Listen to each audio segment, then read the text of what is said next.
We're back. Day two is here, starting in 15 minutes. Dolphins only have one pick in the second round, pick 55. There's been the rumors about trading up. We'll see if that ends up happening. But, honestly, day two is usually actually my favorite day. I just feel like that's where you get, the real, core of your team. You build a lot through day three, but you get a lot of your really solid, good players on day two.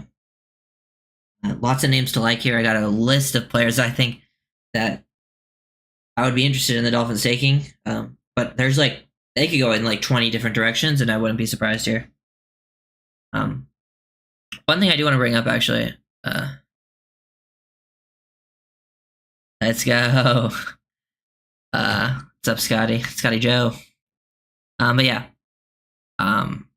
Just want to talk a little bit about Chop. I made the film breakdown on him yesterday. I went back and I watched 4 games of his film last night, and I do feel better after watching the film again. His Iowa and Michigan film is really good. I think his floor is better than I remembered, and obviously he has the super high ceiling. I feel like everyone knows that with the crazy athletic ability, the explosiveness is off the charts. And I love the effort too. And I think, the reason I think he can, usually when it comes to these high upside picks,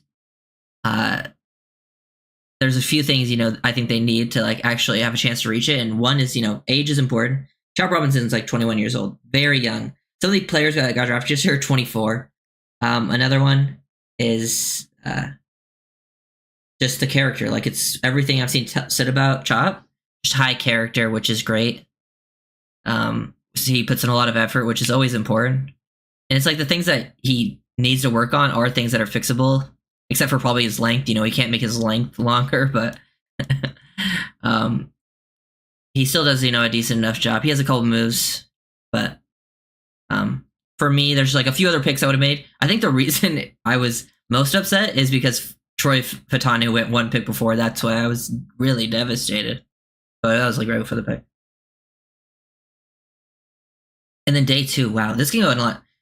Someone left this comment. I believe it was the other Scotty, but on my, I very much agree with it. He was talking about how all the edges, if we took Graham Barton, there's still plenty of O-line that's pretty good in the second round if the Dolphins want to go O-line that are closer to Barton than the edges are to Chop, which I do agree with. There's not many edges in the second round that I feel confident in. So I think going edge was actually, fairly smart if that's the position they want to target. But there's so many names left. If they wanted to go safety, all the safeties are there.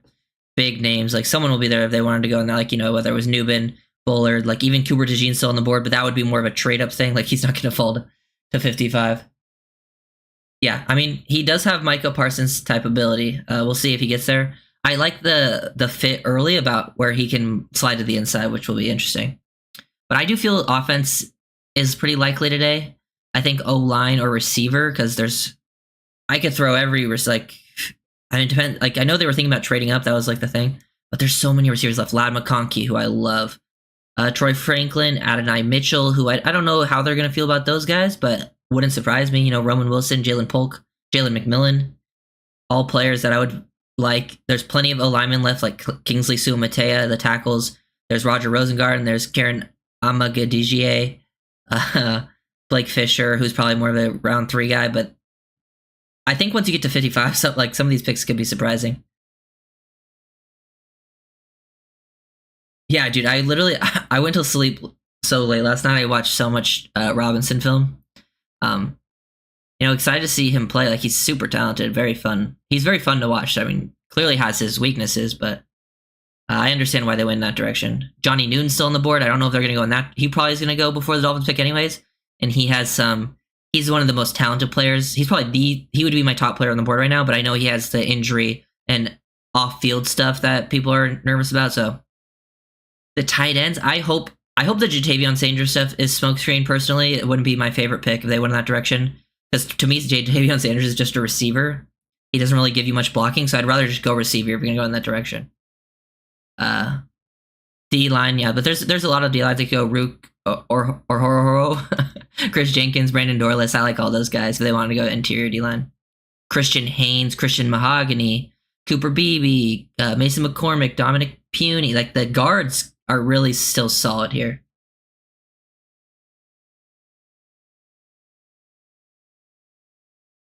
Dun, dun. Let me see what you guys saying. Yeah, I just think, to me, I think they were always going to go best player available, and I know that's not best player available for everyone, because like Chop wasn't my best player available, but I'm just guessing that was best player available on their board, and they felt more comfortable going after Edge, which is a premium position, which a lot of teams have that mindset.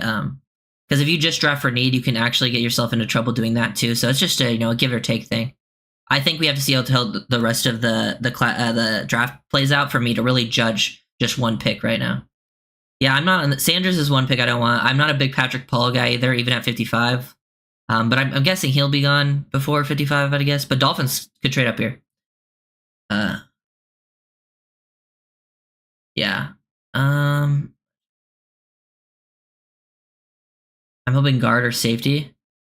Yeah, I was thinking O-line, guard, tackle wouldn't surprise me, or maybe a guy that can do both. Safety and receiver feel like the most likely to me right now, because I feel like they really want to go offense after going defense on day one, and then I also wouldn't be surprised if, like, maybe someone's a safety they feel like. If we get a starting guard, I could give the shot pick. Yeah, I mean, I know that's how a lot of people feel. Like Christian Haynes for me would be really high up there. I have this little, graphic right here. These are just like not my top players available, but these are just some guys like that I really like. Kind of varying ranges. Some would be like maybe trade back options. Some would be trade up options. Like you trade up for a Cooper DeJean, you might, take Christian Mahogany at 55, you might trade back and still get Mahogany. Some of these other guys, but these are just some names I like at different positions. I didn't even put receivers on here because there's so many to list. Like I'd be fine with like 10 guys. That's why I just didn't even put anyone on here. But Haynes is probably my favorite guy to get here in day two. Just pure starting guard, perfect scheme fit. But yeah, like a lot of these names, Brandon Dorless. DeJean is still available. If they want to go up in a trade up, that would be the DB I would go for if they wanted to go after a DB. Other DBs, depends who else is available. Sue Matea, I could see them liking, but I'm imagining him going here pretty early in this round. Newbin, another good safety. Cooper Beebe, another interior guy with Haynes, Mahogany. There's plenty of names there.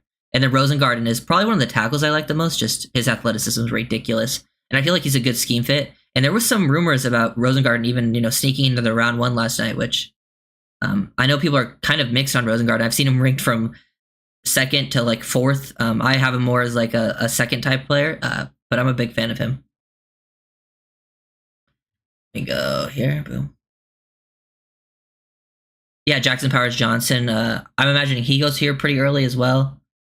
I love Dwayne Carter. Yes. I don't think I'd love Dwayne Carter too, but I think he's going to be a little bit later. He could be a round 3 pick, but I don't think he goes round 2. But honestly, who knows? I've seen the things that like after pick 50, like after like once you get past 50, like the boards are varying. Like I think you're going to start seeing some surprise picks today. I think early in second round, you're going to see like the basic name goes. But once you start getting around that Dolphins pick, you might start seeing, some different stuff.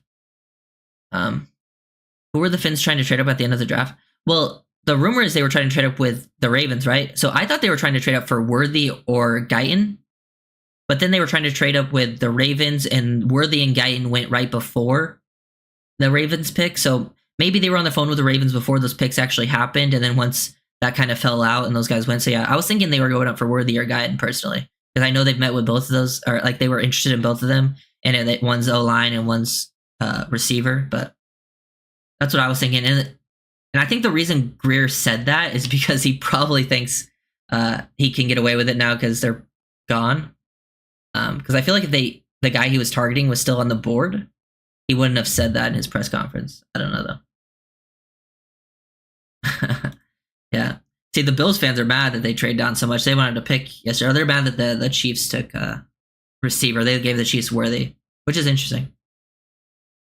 Oh yeah, I like Frazier too. I just had so many guys to list that I didn't name the centers on that, but yeah, I do like the centers too. I also expect Frazier to be gone. I even like Frazier more than Jackson Powers Johnson, so wouldn't be mad about that. It's just I think with the Frazier pick, it's you would have to force one of Brewer or Frazier to play guard for your team, and to me they're both better centers, and I'd rather just take a pure guard, but I wouldn't be mad with Frazier at all because I think if you get him at 55, that's great value. But yeah, there's just so many names here, man. I'll all the receivers that I named.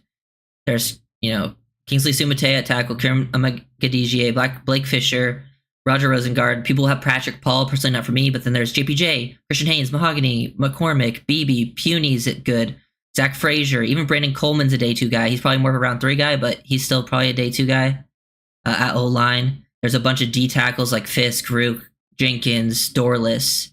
Even some other guys will go probably in this range. You'll probably see some tight ends go here.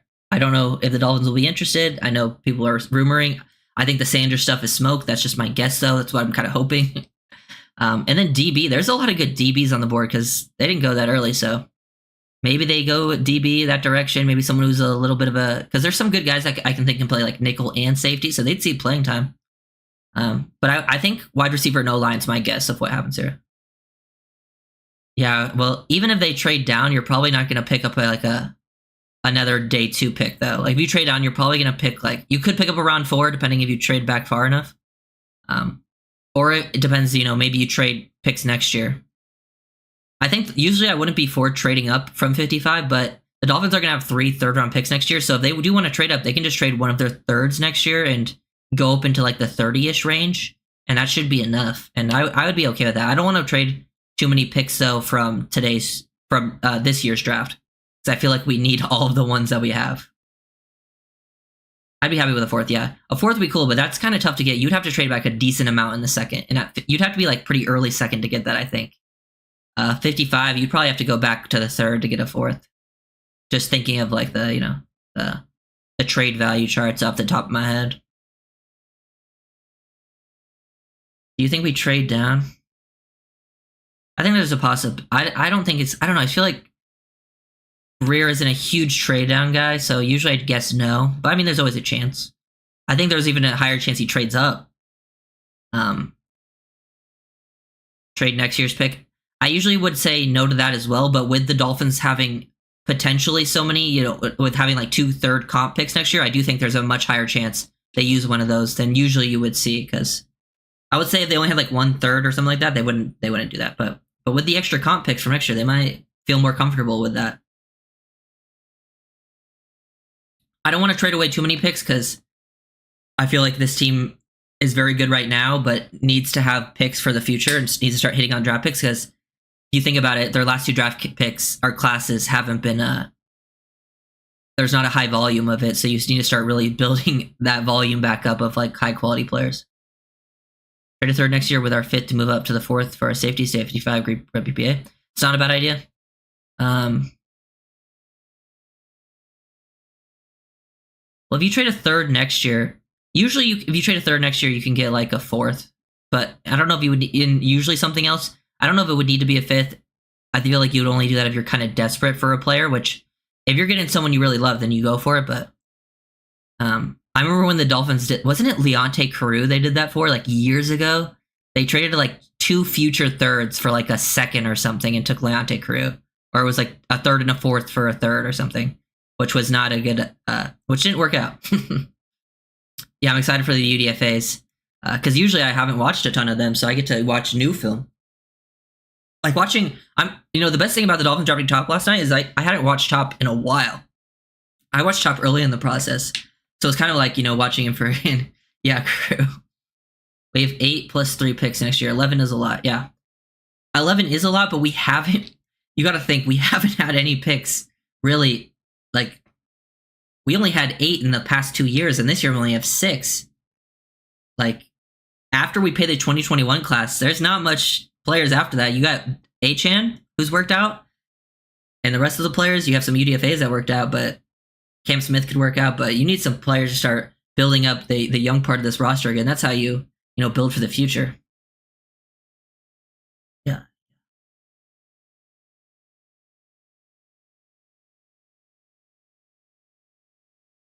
Yeah, it just depends how... It's always tough to predict because you never know how the board's going to fall. The board could fall in an unexpected way and a player they really falls down. Because the first round went, other than the QBs, which was shocking, I feel like the first round went, about as I expected, except the QBs going early made the corners fall, which hurt the Dolphins. If the corners win a little bit, still win in the same range, it would have been good. So I think those were the only really two surprises, was the QBs going, like Nix and Penix going early, and then the corners falling later than expected. But everything else, I feel like the guys that went in the first were like guys I expected. I feel like, once we get through like these first 10 picks of the second round, you're going to start seeing some surprises.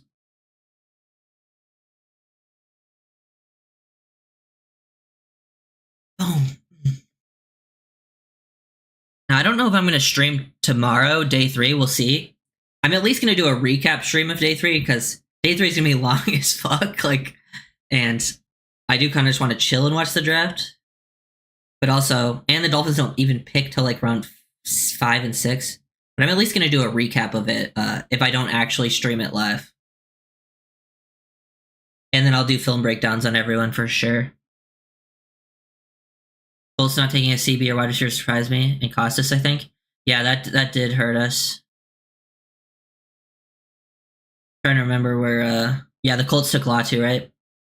It was Caleb Williams. Let's see if I can do this off the top of my head. Caleb Williams, Jaden Daniels, Drake May, Marvin Harrison Jr., Malik Neighbors. That's the top 6. 7 was JC Latham. 8 was Penix. 9 was Odunze. 10 was the Vikings trading up for McCarthy. 11 was Fashanu. 12 was Bo Nix. Right? 13 was Bowers. 14 was Fuaga. 15 was Latu. 16 was Murphy. 17. Who picked at 17? Well, the Vikings traded up again, right? Dallas Turner. 18 was Amarius Mims. 19 was Jared Verse. 20 was Troy Fatanu. Heartbroken.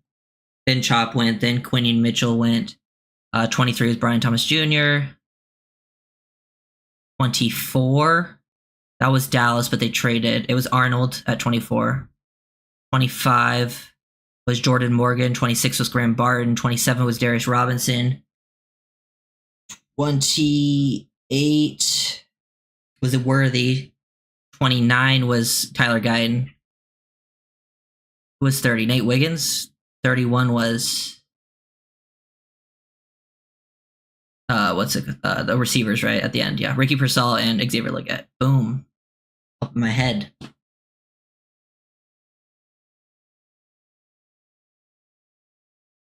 Is starting yet? 7:03. Okay, so I want to hear who you guys. Who's your not ideal? Let me at least semi-realistic pick here in the second round. Like, who do you think it's going to be, and who do you want? Because to me, Christian Haynes is like my ideal realistic pick at 55. I think it's realistic he could get there. He could also be gone, obviously, but he'd be one of my ideal ones. I like a lot of the safety class too, like a Newbin, a Bullard. But some of these guys, the safety class is weird. I really don't know how the NFL is gonna really value them. Like, I could see Cole Bishop going here in the second, but I could also see him going in the 5th. Like, I feel like that's kind of crazy. I don't really want Sanders. I like a lot of the O-linemen guys. Knowing that, I like all the O-linemen guys except Patrick Paul, so they're going to take Patrick Paul. Yeah, noon probably. Haynes, Frazier, JPJ. I'd be down for that. Decent chance, I would say one of those guys makes it. I'm guessing JPJ goes here pretty soon. I don't know. Haynes, yeah. Please no Sanders, I agree. Like, Sanders, I could understand them liking Sanders, just I feel like that he's more of a 3rd-round player in my opinion, and I don't think he's going to add too much to this team, at least in year 1. He'd be more of like a high upside pick. He's young, athletic, but still needs to work on like his route running. He can push the seam and be like a red zone threat, but I'd rather just get a receiver for that personally, because it's not like he's giving you much blocking either.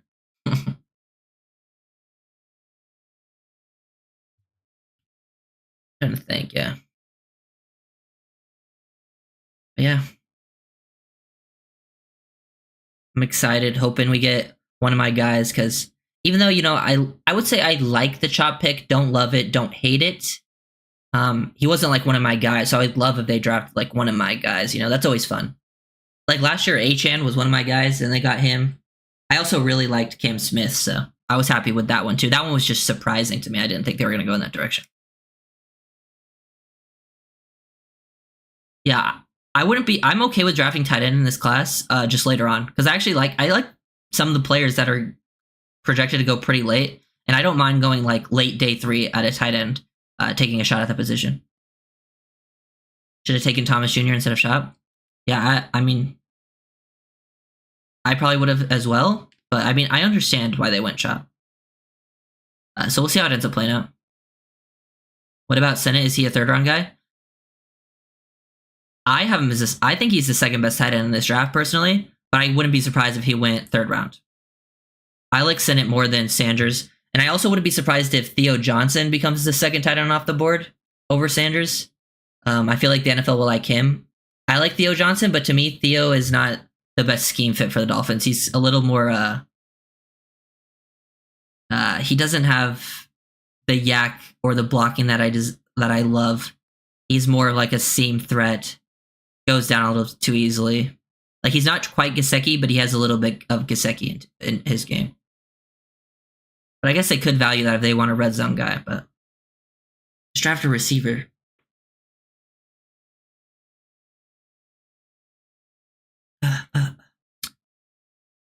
Sinnott, he played Kansas State. There we are. There you are, Goodell. Starting. Yeah, I just don't like. Yeah, Bowers is. I would have taken Bowers because Bowers is like just different, man. That guy's insane. What is Goodell saying? Oh yeah, and please, it's Kansas State, not Kent State, but yeah, no, don't spoil, please, in the chat. I don't want to be spoiled by the picks. I know I'm obviously on stream, so I'm like streaming it, so I'm probably a little bit behind like regular TV, and I know they tip picks on Twitter. I'm trying to avoid Twitter.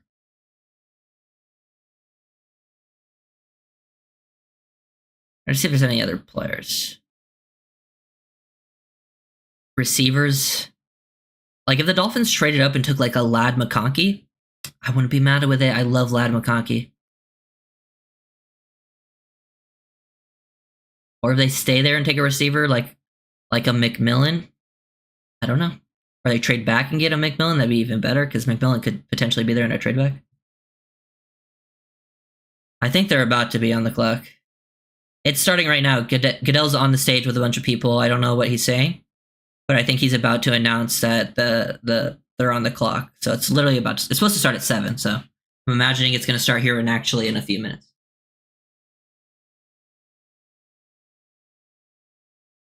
I also didn't mention Corley. I don't know if Corley is the best pick at 55, but it wouldn't surprise me if the Dolphins took him. Because I feel like he's just a player McDaniel would fall in love with. And honestly, I'd rather go Corley than the tight ends because he kind of gives you the same thing that tight ends do, but obviously is a better receiver.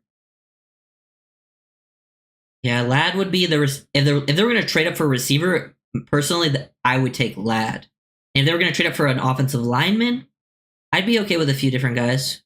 I feel like it would be like a Sua Matea maybe from BYU. He's interesting, but he's also kind of a raw.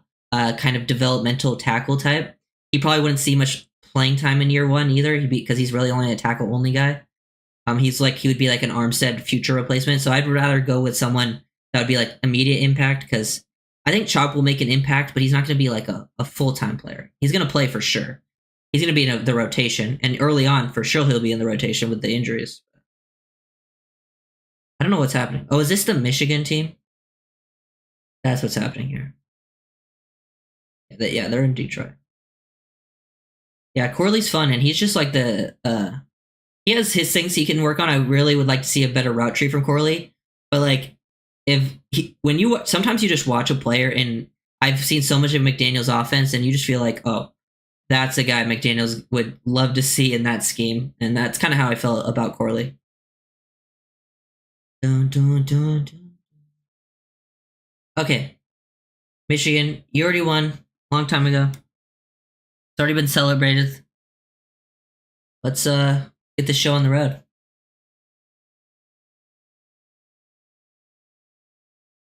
Yes, we are ready for round two. I was a little bit surprised. What pitch? When did I get off last night? Because I stopped a little bit before the draft actually ended, like streaming. I actually liked most of the picks that happened after the Dolphins. Like at least value wise, they felt pretty good. But Ricky Persall was. I like Persall, but it was a little surprising that he went to in the first round. But he's a good player. He's I got body control, makes some crazy plays. Some of the most that highlight catch you'll see it. He's a smart player, toughness, ball skills, solid route runner. Probably more of a slot than an outside guy at the next level. Has a thinner frame, and I think he can do better as a vertical threat overall. But yeah, that was a interesting pick. And then the Panthers traded back in and took Leggett, right? And I liked Leggett as a fit. But also, I don't know. To me, those were second round guys personally. I live in Tennessee currently, but I grew up in California, and how I became a Dolphins fan, basically. So I grew up, fell in love with football, watching Reggie Bush from USC. Reggie Bush was like my favorite player of all time. I fell in love with college football. I was watching a ton of college football, and then I never really had an NFL team, and I hadn't like decided one. And then it was probably like 2012 ish, something like that.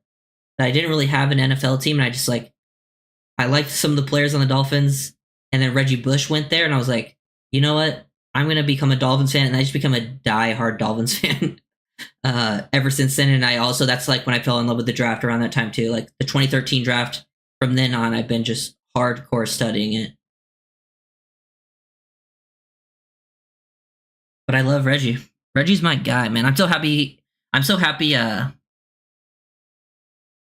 happy. I'm happy he got his Heisman back. I hated the chalk pick, but I hope he becomes our best team player of all time.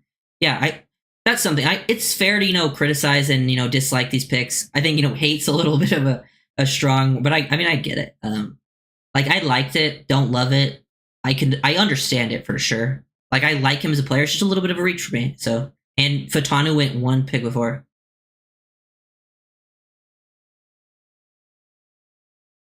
That's when the pain started. Yeah, I joined up and saw us be the most average team in football for many, many years. Shout out Tannehill, dude. Shout out Cameron Wake, who, Mike or Chop Robinson has some similarities. If you go back and watch Cameron Wake in college, he was an athletic freak that had no clue what he was doing. Went to the CFL, developed, then became one of the best defenders in Dolphins history, honestly. What's up, Dundee? Yeah, Chop does have. I think the RAS guy posted Chop and Von Miller's like numbers next to each other, so they have similar athletic testings. It's just need Chop to put it all together for sure. He has super high potential.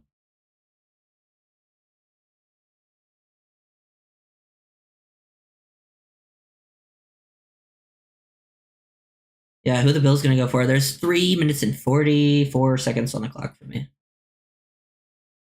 Yeah. I hope the Bills go like Troy Franklin, because I like Franklin, but he also has like some of the bigger boomer bust potential, I think, out of the receivers. Because he has some really good strengths. Like he gets open and runs some good routes, especially, but he's got a really slender frame and really struggles like tracking the football, uncomfortable at the catch point. Could see him having some like big drops. You have a quick summary of Garden's suitability for Miami? Yeah, I have my notes on Rosengard. I have him highlighted here because I'm a big fan of him. I think, when you watch this film, you can just see the athleticism. Pick is in, by the way. The athleticism is so special. He's one of the rare athletes at the tackle position. I can actually even potentially see him fitting in at guard too. Really want to see more of him as a run blocker. Like he's not going to create much displacement movement, but he can really get out and cut people off with his athleticism. He's good in just a outside zone scheme in the running game. And then he just has some of the best range you'll ever see in pass protection, man. His ability to recover his feet, mobility, are so good. Sometimes he'll overset in his pass sets, like he gets over aggressive with it. But he's able to recover, and it's really, really fun to watch. He's just such a great mover in space that, you know, those types of guys I feel like just fit well within Miami. And he's someone who I don't know if you want him moving inside because of the, you know, he's not like the super nasty type of player, but I would see him, you know, I think he might be able to do it for the Dolphins scheme specifically, because they also do a good job of protecting their interior guys, like helping them out with the play action, the sliding of it. I just feel like, especially with how much the Dolphins slide their protection, Rosengard's gonna you know, fit right in that. But I like Rosengard, and I would not be mad with that pick, especially if that was like the at 55.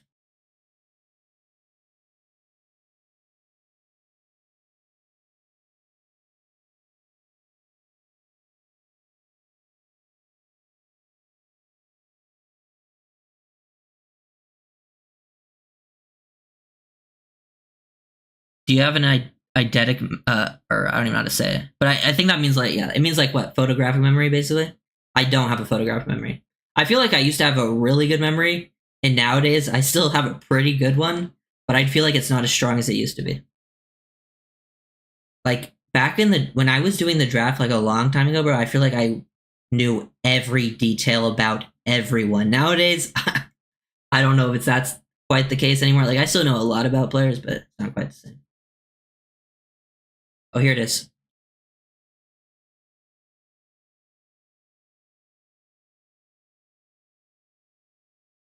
Let's see who the Bills take.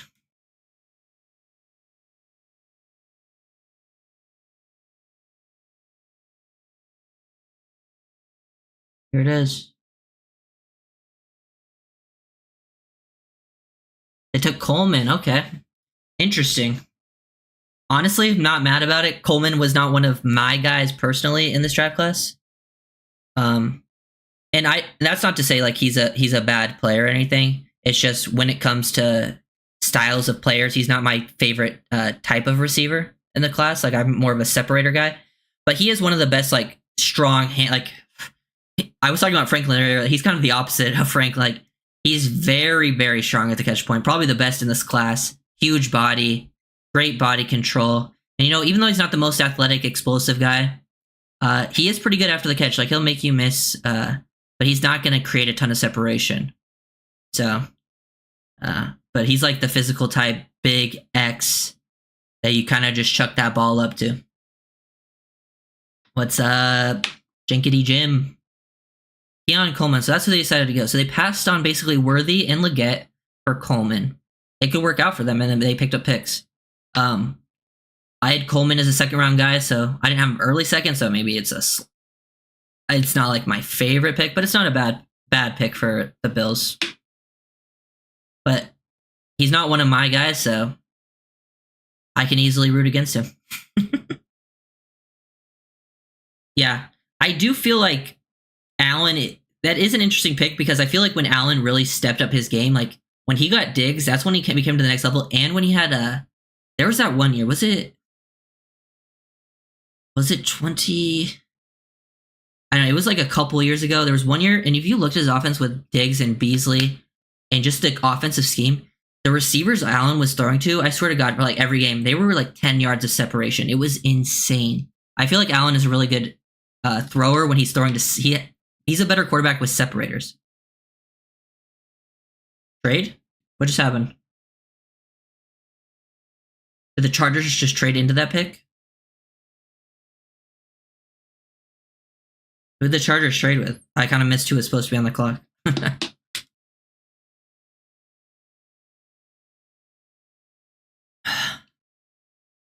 Yeah, I feel like if the Dolphins trade up, they're going to wait a little bit here. Probably let a few picks happen, let the flow of the draft get going. But I don't know.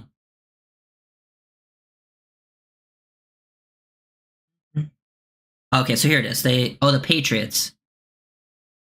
Oh, so they went back 3 spots and they swapped a 4th and a 5th. Yeah, okay.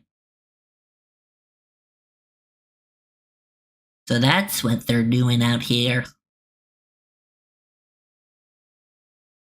So are they going to go receiver now?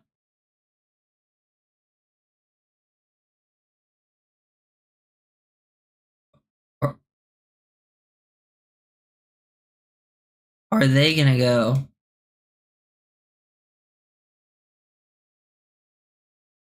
Are they?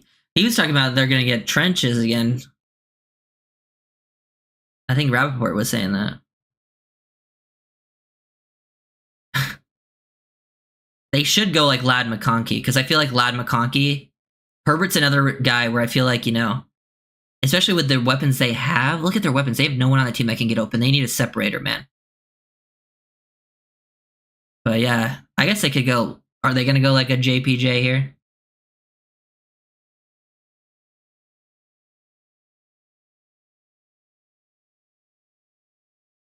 Yeah, I have Anaya Smith ranked here too as like a Dolphins target. He's a, I think he's like probably a 5th round guy. If I had to guess, 5th, 6th maybe. Just with how stacked the class is, and he's kind of a gadget tweener type. He can play some running back snaps. And, you know, I feel like when the Dolphins were watching A-Chain last year, they probably took notice of Anaya Smith. And he just feels like a McDaniel guy. He definitely feels like a Dolphins-style player. Because I was thinking, like, if they don't take receiver here, I could see them going receiver in the 5th and going after, like, a Anaya Smith, a Luke McCaffrey. I feel like that's who McDaniel would like.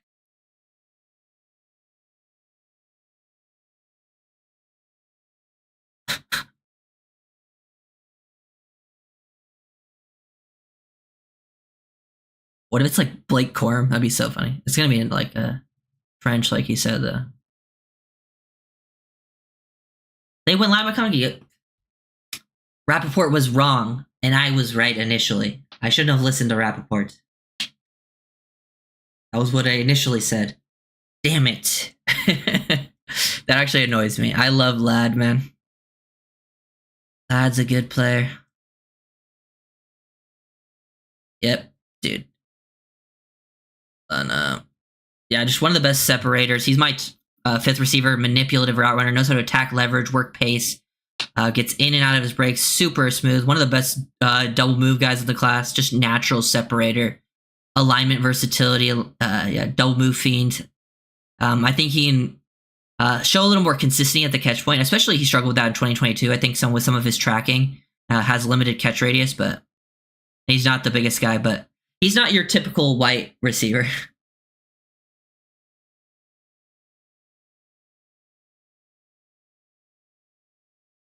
But yeah, Lad is a stud. You got to feel better about that. See, that's why I know Chargers fans were mad last night when they took Alt, but now, you know, you let the draft play out. Now you probably don't feel too mad that you got Lad there.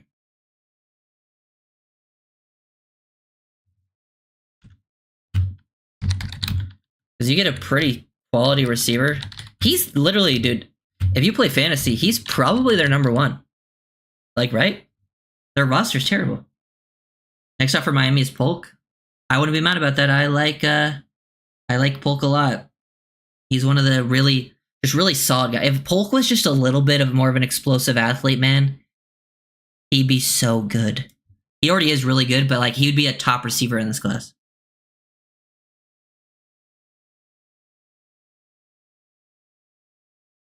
That's really good. It's really.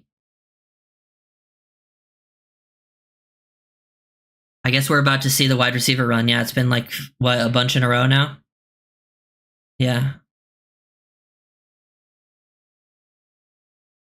Yeah, Polk to Miami. I also feel like I've seen people say they could be interested in McMillan. Wouldn't surprise me. I also like Javon Baker, but I don't know if Baker's going to be a 2nd round guy, but I do like him. I could see them being interested in Corley. I don't know if that's where I would go. I like Roman Wilson as well. The Falcons just traded up with the Cardinals, went down to 43. Interesting. So trades are happening. Troy Franklin's left. He's interesting. Yeah. There's a lot of players that I like at receiver. The receiver class is just stacked. But in like this day 2, it'd be like Franklin. A.D. Mitchell is a guy that should go here pretty soon. I don't know if I want him for the Dolphins. I don't think he's the best fit. Jermaine Burns is a stud, but he has some real off-field issues that I don't want to deal with. Like Roman Wilson is a fit, but he kind of is a little bit redundant to the skill set the Dolphins already have with Waddle and Hill. Jalen Polk, Jalen McMillan would be guys I'm big fans of from Washington. I'm not really on the Tez Walker train either. Tez Walker's a little bit of a one-dimensional guy. Just like a complete vertical guy.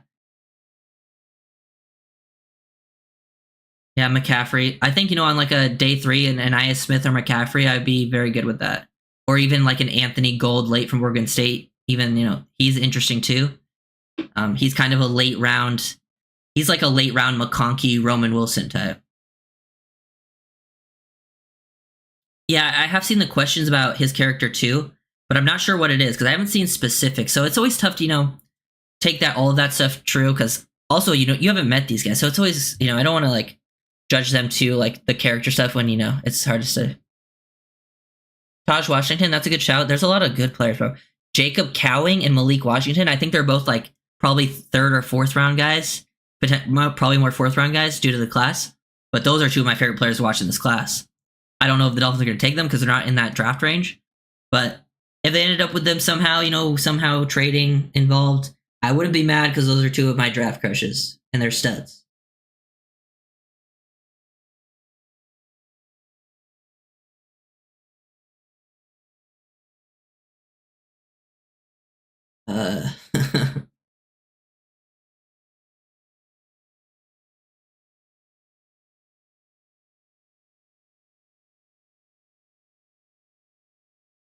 Yeah.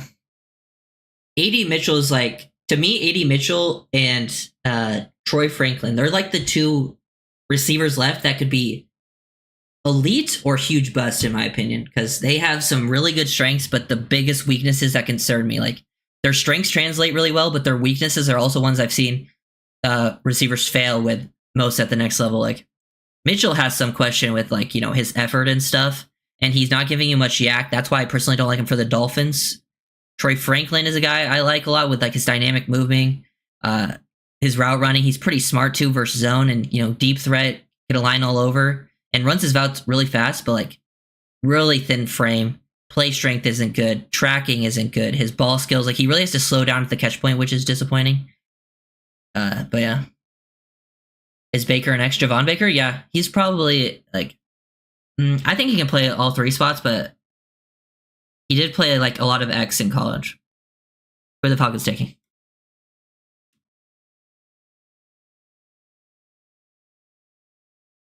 Oh, there goes O'Hara.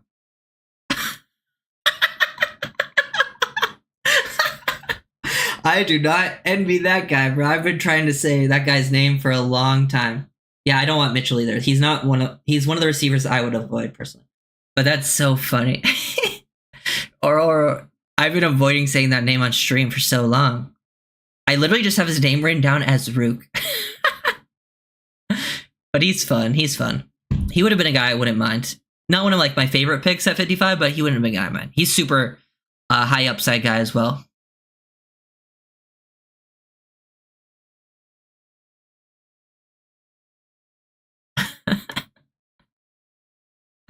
That was fucking funny, man. Right. Who took Rook? It was Atlanta. They traded up, I think, with the Cardinals. Yeah, Falcons. But Falcons took Penix and Rook, right? The Falcons just took a better player in the 2nd round. Actually, they're probably both rated around 2nd rounders for me, but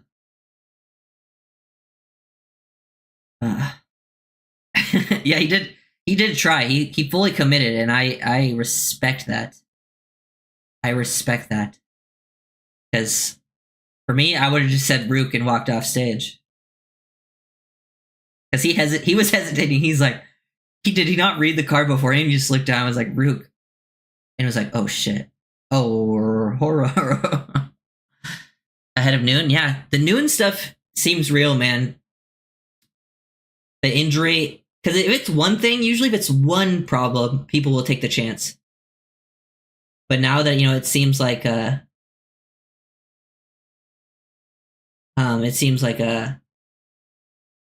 it's multiple things, then you start to be worried. Hey, what's up, Derek? Hey, man, love your work. Oh yeah, thanks for becoming a member. One of 2 members. Kieran, I I know you're just typing his name to make me say his name. Amagadigie, I think, from Yale. Um, if he was the pick, like I probably feel similar. Like, say if he was the pick at 55, I probably feel similarly to how I felt about the Chop pick. Like I'd understand it, but it wouldn't be my favorite pick. He's very raw, kind of in the same, like insane arm length, great athleticism, has all the traits that you want physically, but even like I think he's even less ready than Chop would be. Because he, that's why he's there in the second. But yeah, really inconsistent hands. Will miss lunge, and he played against not great, competition, which is always a concern. You have to like dominate, which he did do a good job of like dominating at times, but I don't know if he dominated enough where I was like feel really good about it.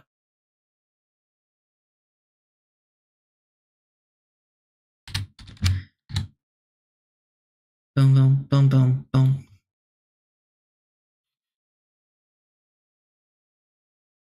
Johnny Noon at 55, take it. Yeah, I mean, that stuff does concern me though. Is it really just Amagaji? Amagaji? Amagaji. Amagaji. Well. And then there's Suamatea, right? Kingsley Suamatea. I think that's how you say that one. I think the Kieran was the only one I hadn't really learned, and Rook. Is Washington here? Da, da, da, da, da, da. I love day 2. So what are we seeing? Lad go. Rook just went. Keon Coleman. I kind of hope that stopped the wide receiver run. Thank you, Dundee.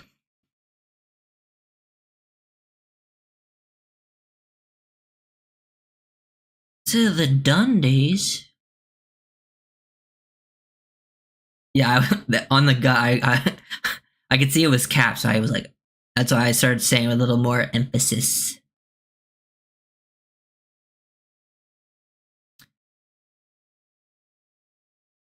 I wonder how Terry's gonna do with Jaden Daniels, because I feel like Jaden Daniels is his best throws are like throwing those slot fades or the deep ball. Like he throws a good touch and accuracy. And I kind of feel like that's where Terry's at his best with his tracking, and like his tracking ability is so good. McLaurin was one of my favorite players ever in a draft. Like I love Terry McLaurin.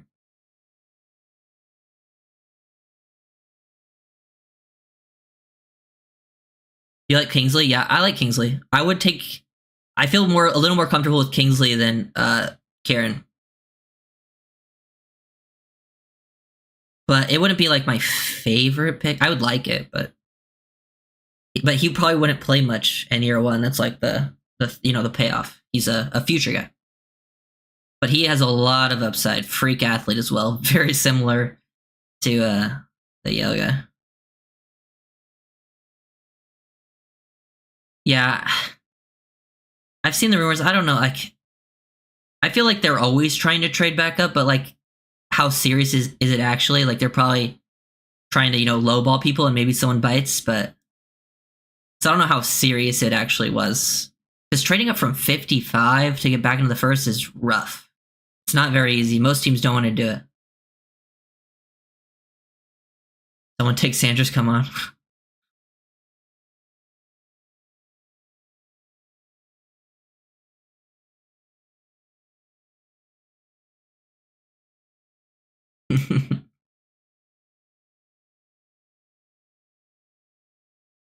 What's happening right now?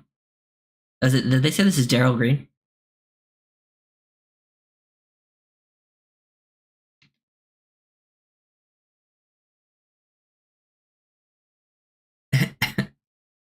Thanks, Derek. I really appreciate that. I see all the comments.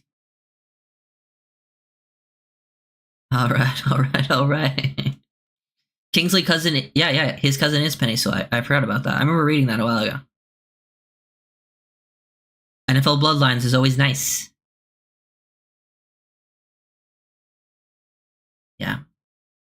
Well, I would be mad about Sanders. Yeah, it's not a position of need, but it's also like to me at least, Chop like edges was a need, but also like Sanders is a need and it's a reach to me too. Because I think it's like a whole round reach personally. Obviously, just my opinion, but they've turned the draft into a circus. Their drafts have been like this for a while. Honestly, they start doing crazy stuff, especially day 3. Wait till we get to day 3. You're gonna see some crazy shit. They do some wild stuff.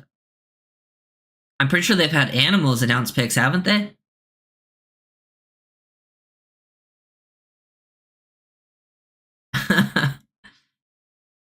Hey, I probably cuss more in real life than I do on these videos. I don't want to get demonetized. You can't cuss. The key is, guys, you don't cuss early in the videos. That's how they demonetize you.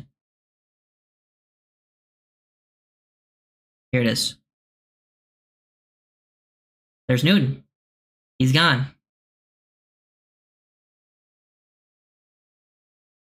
There goes Johnny Newton. Not surprising Washington would be a team to take a chance on him, but stud. Absolute stud. His film is so good. I mean, if he stays healthy and, I don't know, I don't want to say too much about the whole attitude thing. Those reports are out there. But that guy is so good, man. He was one of the top defensive players in this draft. Advanced pass rusher. Clearly has a plan. Really good bend, too. Knows how to use his hands. Powerful at the point of attack. Quick and precise also with his hands. Plays with good leverage. I would say he's pretty solid versus the run. More of like a dynamic pass rusher. Where'd he go? He went to Washington. Jerzon Newton went to Washington at pick 36. Length and overall size aren't great. Like, he's pretty undersized. I think he can struggle against double teams. That's probably where Byron is a little bit better than him. Murphy's better versus double teams, but Jerzon is a more advanced pass rusher. Like, that guy goes out there and just creates. Patriots pick is in. Yeah, I'm not as high on Sanders either. He's just a third rounder to me. Most of the tight ends after Bowers are third rounders and later, honestly. Like, I have Sinnott as my tight end too, and then after that, I don't think I want to see any tight ends go for like a while. Your honest thoughts on Chop? Yeah, I don't know if you saw the video I made. I did the full breakdown.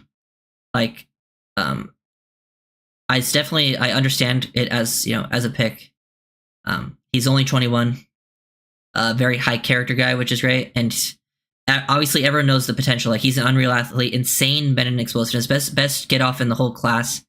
He has some limited arm length, which I think hurts him, and he needs to add to his. He was less raw than I expected. Like, when I first watched his film, like how everyone talked about him, I thought he would be like super raw, unplayable in year 1. I do think he can play as like a sub package rusher. But he does need to get better versus the run, maybe add a little bit more strength to his game. And just needs to keep adding to his bag. Like, he has the 2-hand swipe, he can win with a dip and rip, and then he can win with some speed to power. If he doesn't hit that, he doesn't have a counter. He needs to play, he plays like he's on fire, man. He just needs to play with a little more under control at times. Like, you don't need to play out of control super fast every play. Patriots are picking, hold on. Wait, who they take? Oh, they took Polk. Belichick left and they can actually draft receivers? Ooh. There goes Polk to New England. It's a good pick. Honestly, I feel like every New England Patriots receiver pick I've ever seen, I hated. That's the first one I were like, makes sense. That ain't bad. Yeah, he's just not a huge separator, man. That's very true. Like, if he could separate a little bit more, man, like, he'd be one of the best receivers in this draft. But, like, let's look.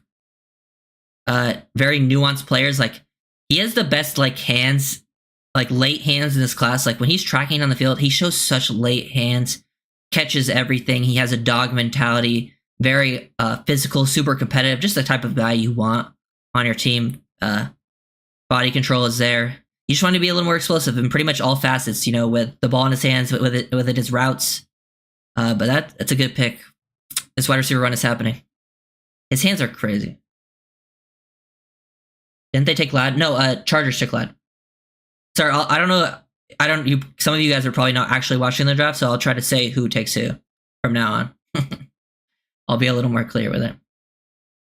I don't want them to end up with Devondre Swift. At least if they take him late, I'm fine with it. They should not take Sweat here. There's too many issues. Even more than Newton, and Newton's a better player. Yeah, it is looking good for interior O-line. That's what I was thinking. You know, Haynes. All of the interior are still there. Yeah. McMillan was what was... Who said McMillan on Twitter? Was it one of the 3-yard per carries guy? I can't remember. I think they were... I can't remember who said McMillan, but... Or it might have been Neil Driscoll. Can't remember. But you never know. They could always be fed misinformation. They could be right. But I could see them liking McMillan. If the character stuff is all good, then I would be a fan of the pick for sure, because I think he's an absolute stud. His 2022 film's really good.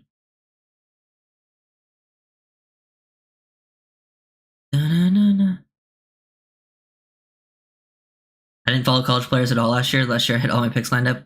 Yeah, it can be. It's a lot of work to keep up, especially with all the prospects. That's why. But I just love this stuff. Like I've been doing this since 2013, but I just haven't been making videos until like the last couple years. But I was basically watching all the film, taking notes on guys, anyways, writing reports on certain players. It was the 3 YPC guys. Okay. I remember thinking, they said like McMillan or Sanders and then someone else that I can't remember off the top of my head. Cooper DeJean's still available, right? I wouldn't be mad if the Dolphins trade up for Cooper DeJean, because at this point in the draft, it's kind of good value. They just don't care about character stuff. I mean, they seemed pretty, yeah. McMillan and Cam Smith can be buddies. Yeah. I wonder if it seems sometimes they really care about it, because like with the Chubb Robinson stuff, the high character stuff is like the first thing they mention career, and then sometimes it does also seems like they don't care.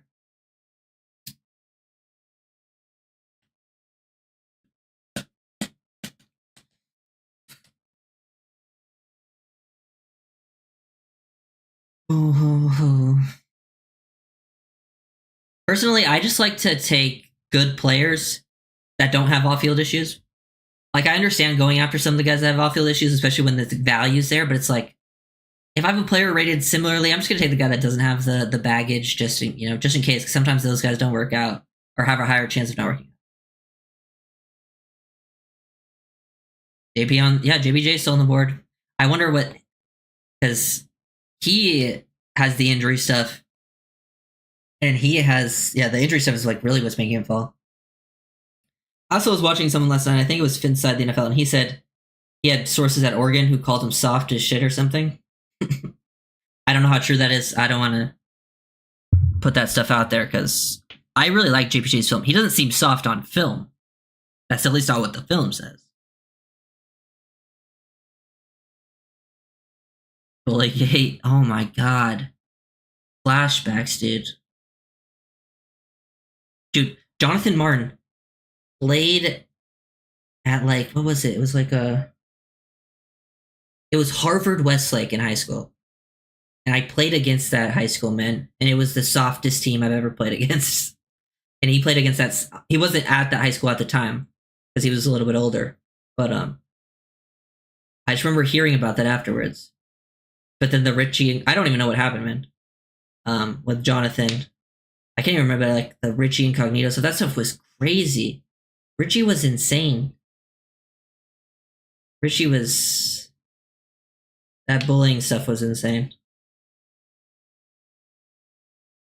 Remember when Richie almost, like, didn't Richie, like, tear someone's helmet off and almost destroy some guy? God, those were crazy times, man. Dolphins have always been crazy times.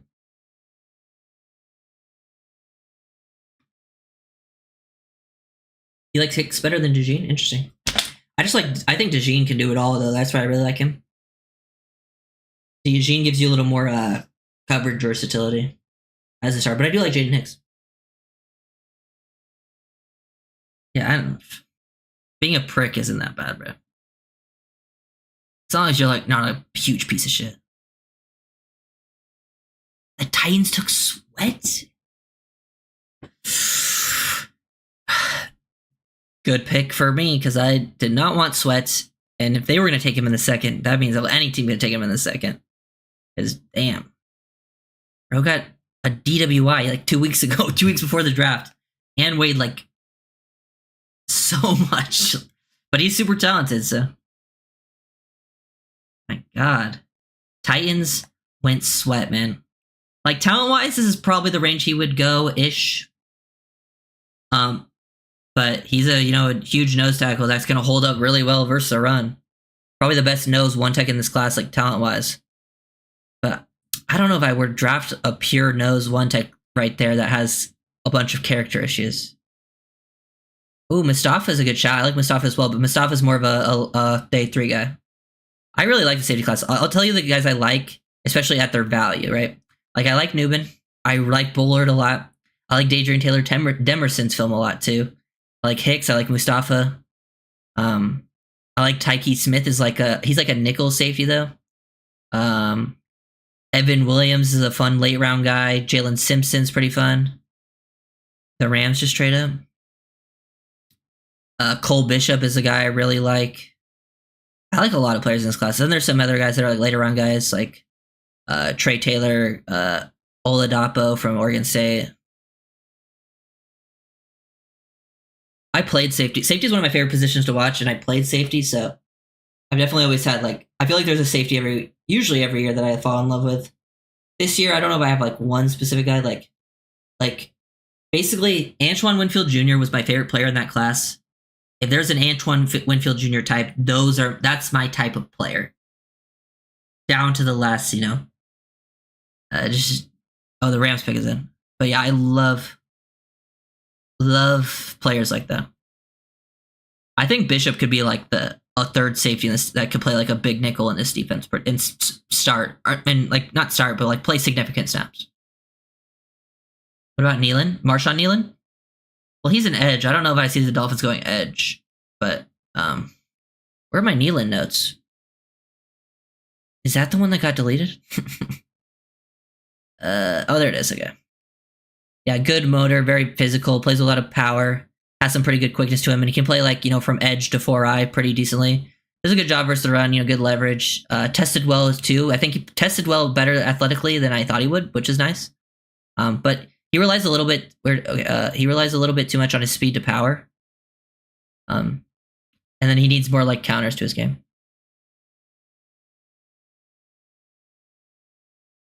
Come on, Rams pick sooner.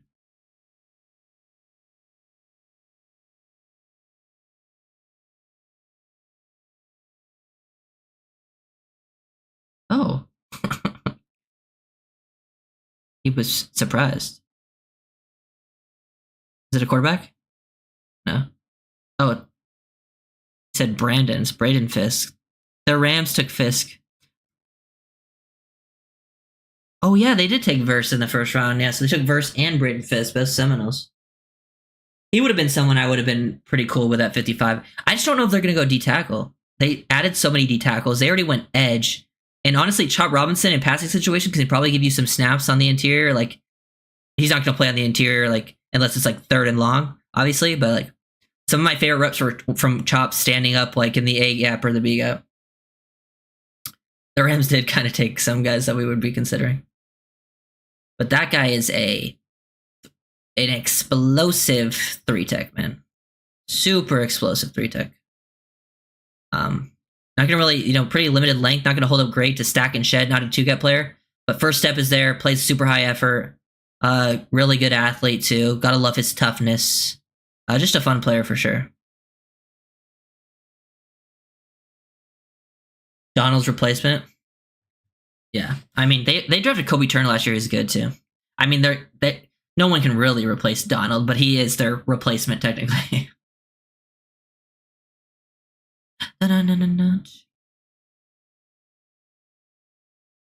People are trading, guys. People are trying to get after their guys. D tackles are going, right? We've been having to run on D tackles. We just had Newen, Sweat, and Fiska. Yeah. Washington trading back again.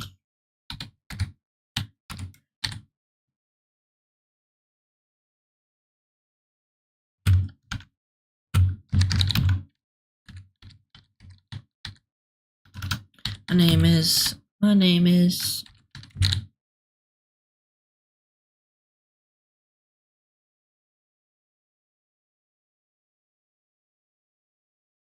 Calais, yeah. I don't mind at this point just adding like a. Because depending on how the draft plays out, I know I feel like. Say they don't go guard here, like, yeah, they sign a Dalton Reisner, you feel pretty good. Like, you actually have some decent players there that could play. You don't have any high end guards, but within the Dolphin system, the guards can very much be protected. Like, if you watch last, like, they were protected so much. And, they had a Drac Driscoll who's, I think, could potentially start. If Wynn stays healthy, he could start. I actually think Liam's film at right guard last year wasn't that bad. Like, his film at center and left guard was not very good.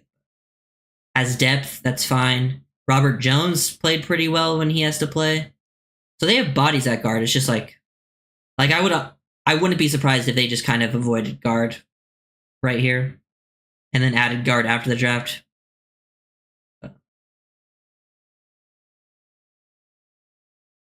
Who's your pick tonight? I've just been kind of saying Christian Haynes because that's what I said in my predictive mock draft. He's still on the board. He seems like a scheme fit. He's also a position of need. But honestly, at this point, it's so tough to predict because they're still pretty far away and there's so many directions they could go, and I wouldn't be surprised. But I'll say Haynes.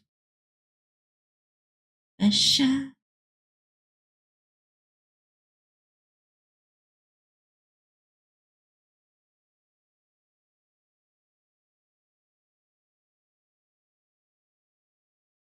Yeah, I think Javon Baker's underrated too.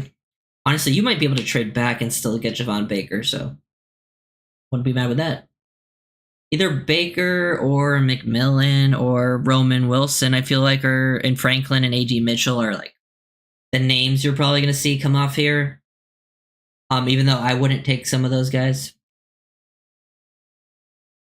I don't know if you see many other ones go after that. After that would probably be like the Corleys, the Tez Walkers, the Jermaine Burns,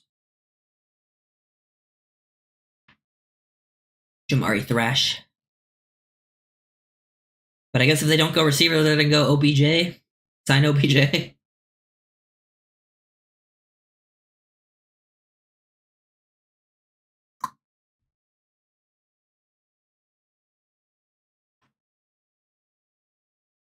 Damn.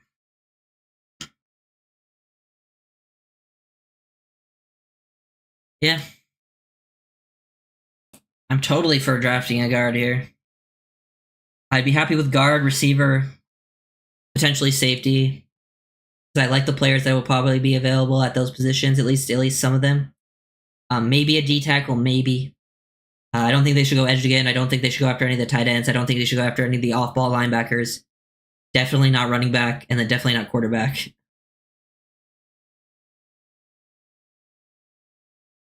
Trade back one for BB, Frazier, Haynes, McCormick. Yeah, there's still a lot of. If they want to go interior line, they could potentially trade back if there wasn't like one guy they really wanted. I don't know who's Tercavius Johnson, Miguel.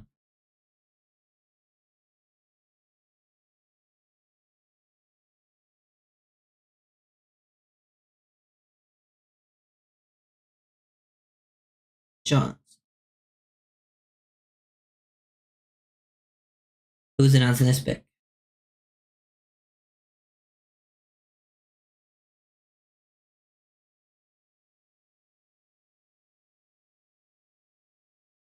That's Brandon Graham.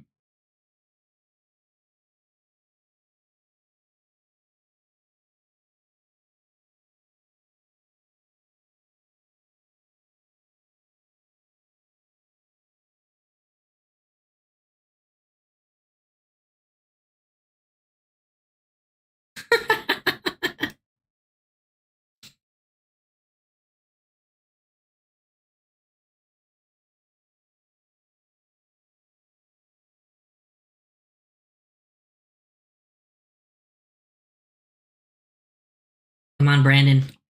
Give me the pick. Philadelphia Eagles at pick 40 in the second round.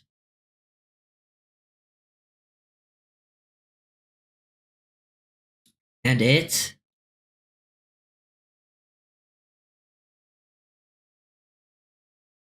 Bro, they got Cooper DeJean and Kenyon Mitchell. Oh my god, I fucking hate the Eagles.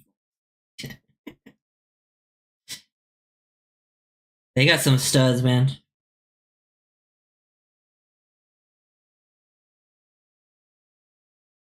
There goes DeJean. I mean, DeJean's kind of that guy who can really do it all for a defense. And I could see him fitting. Yeah, I could definitely see him fitting within that Fangio scheme. But yeah, very versatile. Can play all spots. Athletic, instinctive, good trigger. I think where he struggles is he can be little bit stiff at times.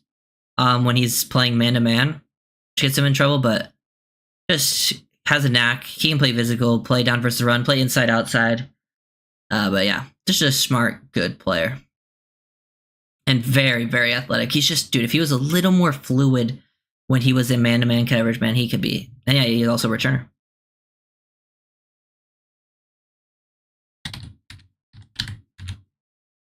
The Eagles know what they're doing. Just make good picks.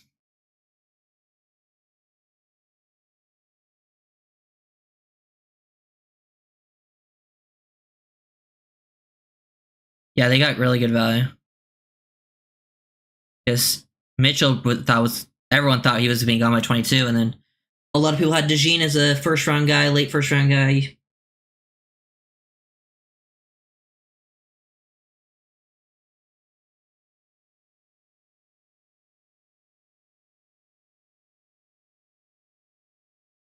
Well, their secondary was really bad last season, and Kenyon Mitchell gives them a guy that can go out there and really lock down on the outside as a man-to-man guy, and DeJean's a guy that can give them a little more versatility.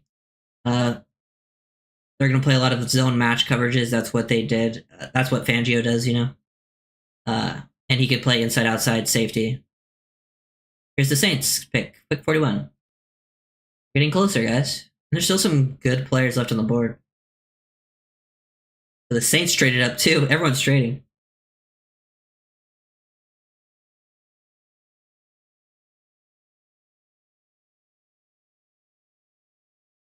Oh, there goes Kool-Aid. Okay. Another pretty good value pick. Saints have a pretty good draft so far. I actually like their draft. Because they took Fuaga first, right? And then Kool-Aid's good here. Now, I don't know what scheme they're running over there, but yeah, I think they're pretty man-heavy, and he's a man-heavy guy. Solid athlete, really good leverage, just lateral quickness, fluid, anticipation on route breaks is really good. Just has really high understanding of the scheme that he was running, at least at the college level. I think there's times, you know, he can get stacked like vertically and struggle like to locate the ball. But yeah. And also, I feel like he was less engaged in some off coverages. Like he definitely feels more involved in the press stuff. Yeah, Haynes would be a pick that I love at 55.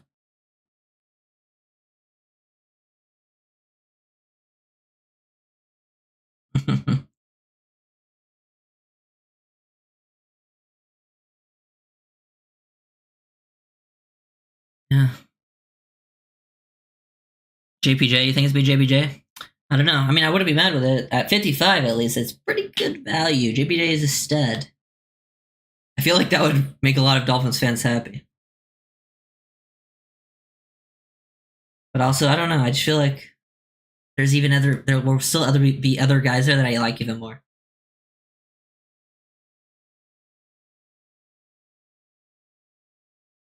Texans pick is in at 42.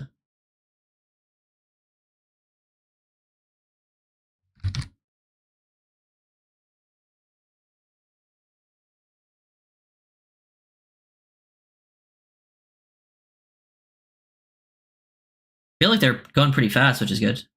Yeah, I like Frazier too. I think I like Frazier even more because feels a little more clean as a prospect, you know, with the injury, doesn't have the injury stuff.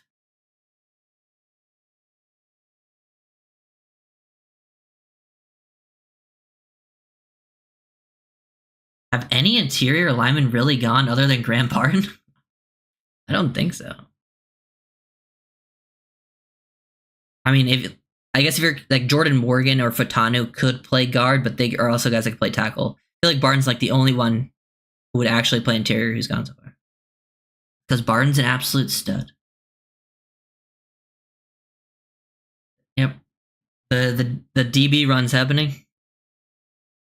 Yeah, they're saying he's a nickel, which I probably agree with. I don't know if he has like the speed to play outside, but yeah, super tough. Fluid in coverage, better quickness and speed, instinctive player that can play inside out, good in both zone and man. So he's got that versatility. Plays with urgency, is in super physical. Then my weaknesses: he has questionable long speed, and I think he can struggle to locate the ball when he has his back to the QB, which is an issue that a lot of DBs can have.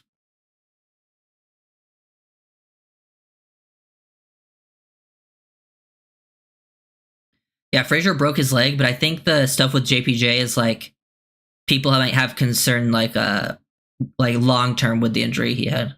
I don't know. But that's just what I've read about it. I'm not a doctor. Can Frazier play guard?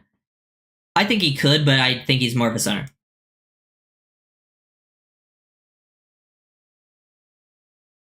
Yeah, I would say JPJ is more of a guard than Frazier is, and Frazier is more of a center than JPJ is.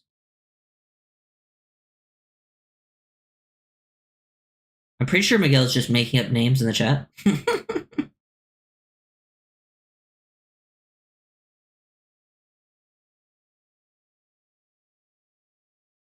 Dude, Turcavius is so good.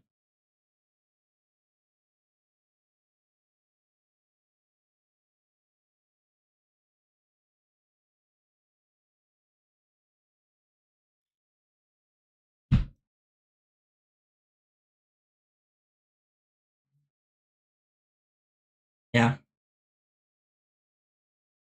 I would feel like we could all agree. We're all most likely. I mean, there might be a doctor in here. Yeah. I don't want to move Brewer, so if they draft a center, I'd rather have them play guard.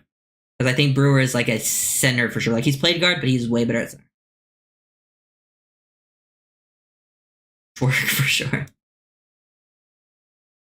Twerk Jones. Let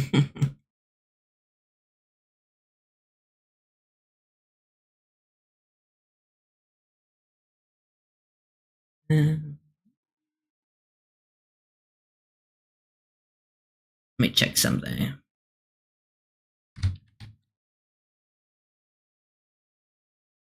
Interesting. Cardinals are it's my little brother's favorite team. Yeah, Brewer. I feel like the Dolphins really value more like size at guard, guys who can play with more power, and then at center they want guys who are super athletic, and that's where like they don't have to be as powerful, and that's kind of where Brewer gets you. Us. Already 8 o'clock. Damn. Tomorrow it starts at 12 Eastern, right?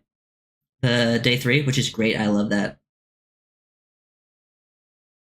And I will be making there'll be another film breakdown tomorrow on whatever player the Dolphins draft right now, or fairly soon. Yeah, Kamari Lassiter just went. Can't remember who just picked. I was not paying that close of attention. Yeah, we just had a corner run with DeJean, Kool-Aid, and then Lassiter.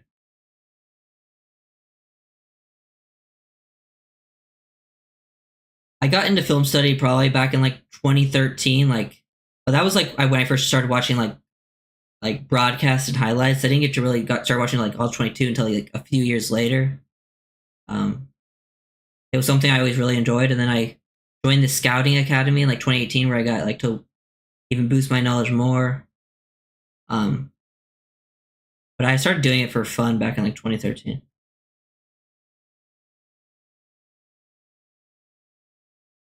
See, like I like BB, and I think he would play guard for the Dolphins. So I don't think you have to be as like he could play like how Robert Hunt did. Like Robert Hunt's a little more athletic than him, but like I don't think they value the super athleticism at guard as much as they do at the other positions. Like I think they value it even more at tackle and center. So I think that you can get away with it a little bit in the Dolphins offense if you're not as explosive. He just needs to be like at least a decent level athlete though. Yeah, Texans. Yeah, that's who just shook Lassiter. BB is a Malaria. I like his film. He's a fun player to watch. And I wouldn't be mad if he's the pick. Like he's a good. This is probably around where he should go. It's just I don't know if he's like the ideal scheme fit. I think he could play, but there's probably better stuff.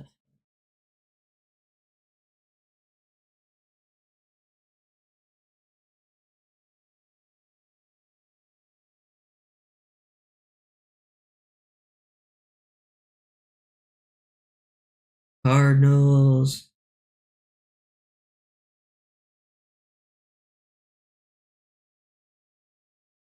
Cardinals are about to select.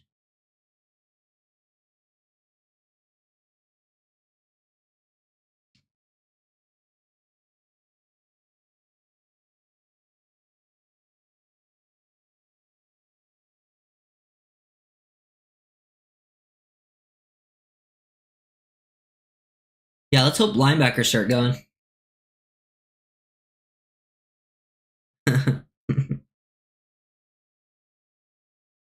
Super Bowl, like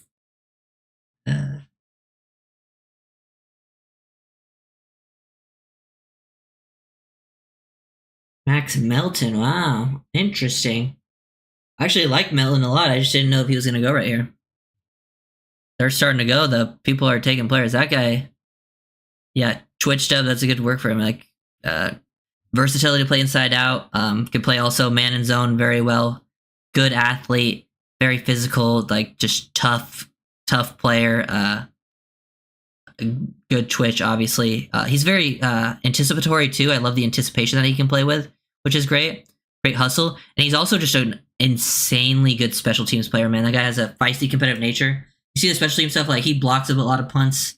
I think his technique can use some work at times, and he has some wasted motion and transition. It's like he gets wide with his hands, plays a little out of control at times. But he's a good player. It's just I didn't know if he was going to go right here. I do like his film though. Yeah, great ball protection. That's another thing. Good ball skills.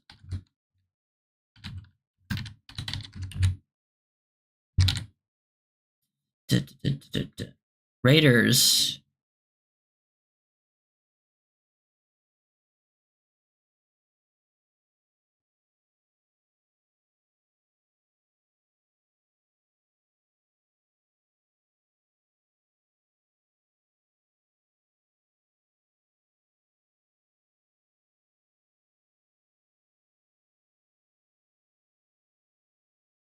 The Raiders select They said guard. Jackson Powers Johnson. There he goes. They made sure to announce that as a guard. But yeah, there goes JPJ. I mean, good for him, man. One of the first players I watched in this class. He's a Raider. Goes out there and moves people around. Powerful, pretty good athlete in space. He torques people out the club. Very competitive on the field. Has the injury stuff. People say there's maybe some of the he's a prick. As someone said earlier. Has some limited length too, which is why he's definitely an interior guy. And I've seen him struggle with some quicker guys on the interior too when he does lose in pass protection. But honestly, I know a lot of Dolphins fans are probably devastated right now because that was, I feel like, the guy for the Dolphins fans. For me, I'm not that mad.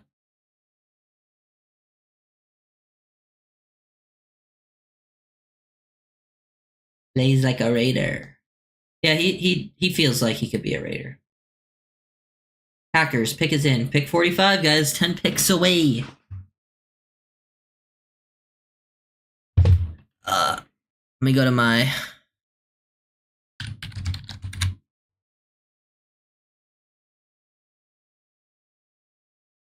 You know what's so funny? I add like to my titles just like the teams names of like the videos I did on these players, just so if people look it up they can see it. And then these people think like I predicted that they were going to go to that team, and they leave a bunch of comments on the videos like, you called it. I'm like, what? I was just adding it so you guys could find the video. It's so funny.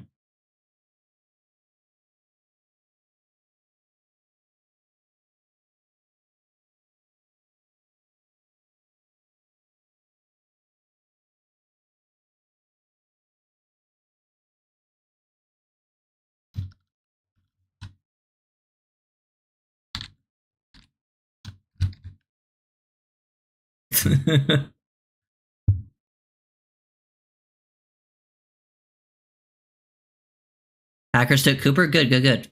Start getting these linebackers off the board.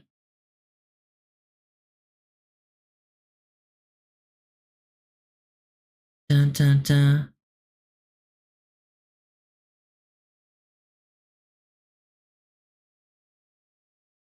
Boom, boom, boom, boom, boom.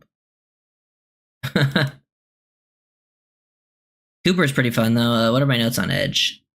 Great blitzer, downhill player, aggressive, great versus the run. Like he just gets involved, man. Like I love the fiery competitiveness that he plays with too. Pretty good instincts too versus the run. I wish he was a little bit better in coverage. Like he closes space really fast, which is nice. But I would like to see him play with some better ability in coverage and play with better pad level and utilize his length more overall.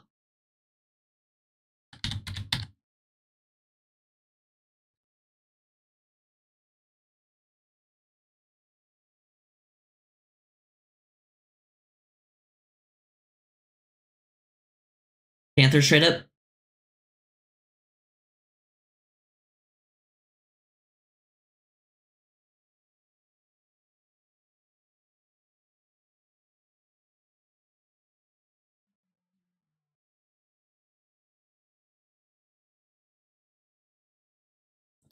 What's the I? Yeah, I'd probably take Twerk Jones. He's gone.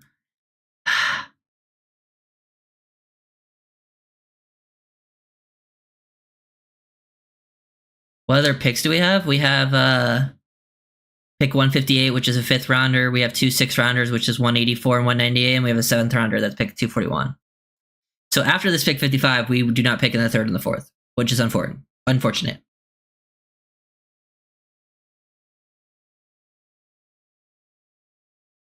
Panthers on the clock. 46, they're picking. Who will they select?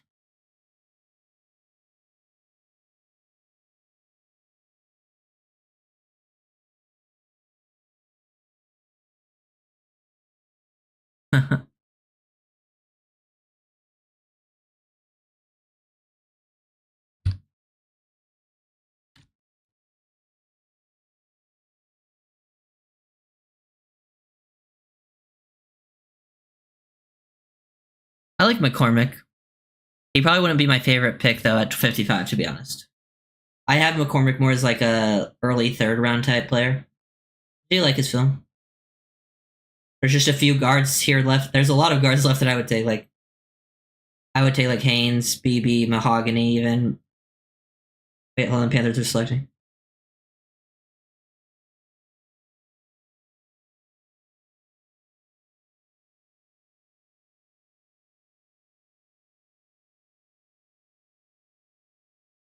Oh, first running back off the board, Jonathan Brooks. First linebacker and then first running back. Now this is Cooper was the first linebacker. He wasn't my linebacker one, but Brooks is my running back one. So the Panthers at least agree with that, I guess. But yeah, I do like Brooks. Very, very fluid, great vision, good contact balance. Could be quality out of the backfield too as a receiver. Just really like his game. He just has the ACL, I believe, which is like his biggest issue. But you watch him move, he kind of gives me like some Aaron Jones vibes almost with like his playstyle. Panthers, yeah. I absolutely loved Brandon Dorless. Dorless is one of my guys. I feel like I don't know how people would feel about the Dorless pick, like Dolphins fans, but me, I'm all over that. I love Dorless.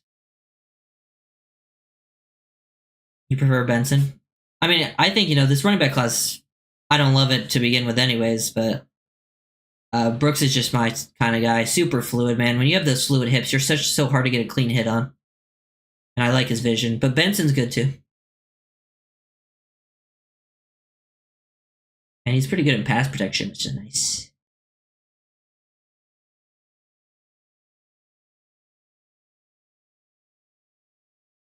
I hope let the run on running backs and linebackers begin, man. Because I don't think the Dolphins should touch either of those positions until day 3. Those should not be positions they touch on day 2. Clean ACL there.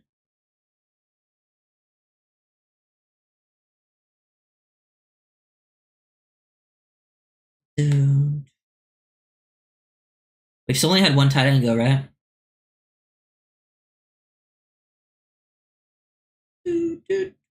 Giants pick is in. Nice. Good.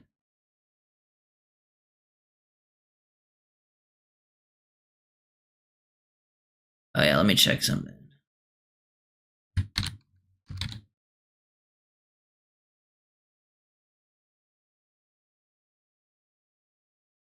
Imagine waiting all this time for them to take Sanders. Yeah, it'd be a little disappointing. Honestly, I'd probably be even more.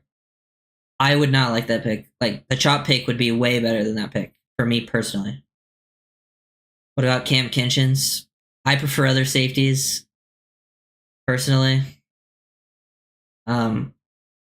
If someone took I think he's gonna go in the 3rd or 4th personally.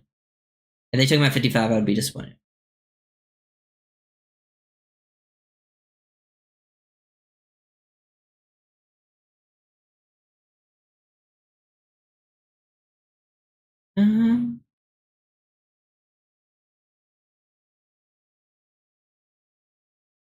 God, more Gronk commercials.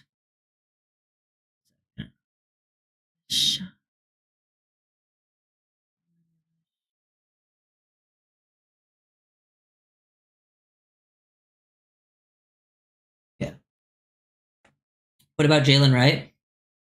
As someone who has went to every Tennessee home game last year, I feel like I know the Tennessee offense fairly well because I worked for this company and I had to go to the Tennessee games, which was fun. But the Tennessee offense is so hard to translate to the next level.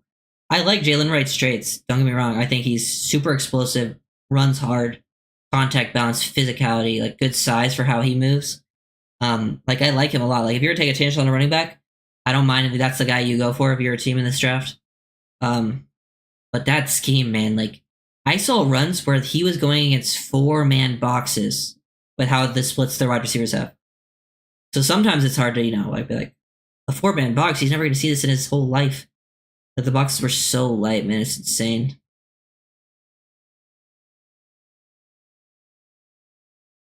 Yeah, Wright's pretty good. And no, I do not want to draft Joe Milton at all. I don't even want Milton as a UDFA. That's how against that I am. I don't want to watch him play ever again, please. Corley, please. Corley, I would prefer over Sanders, for sure. Because Corley would give you everything that Sanders would, but be even better after the catch. And he's more of a receiver. Sanders is just, I guess, better red zone threat. If you're going to throw a jump ball to him.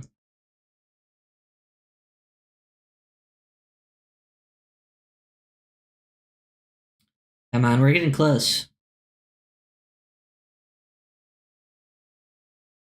I don't know how much longer I'll go after the Dolphins pick, though. I mean, we'll talk about it for a while, but I don't know if I want to sit on here and talk just about a bunch of random other teams' picks. Because the Dolphins don't pick again for so long. Hey, I had my last mock, my last predicted mod, I predicted Verse in the first and Haynes in the second. It wouldn't be that far off if it went Chop in the first and then Haynes in the second, because I would have at least guessed the position right for the first pick. I'm totally for Haynes. Haynes, one of my guys, man. I love Christian Haynes.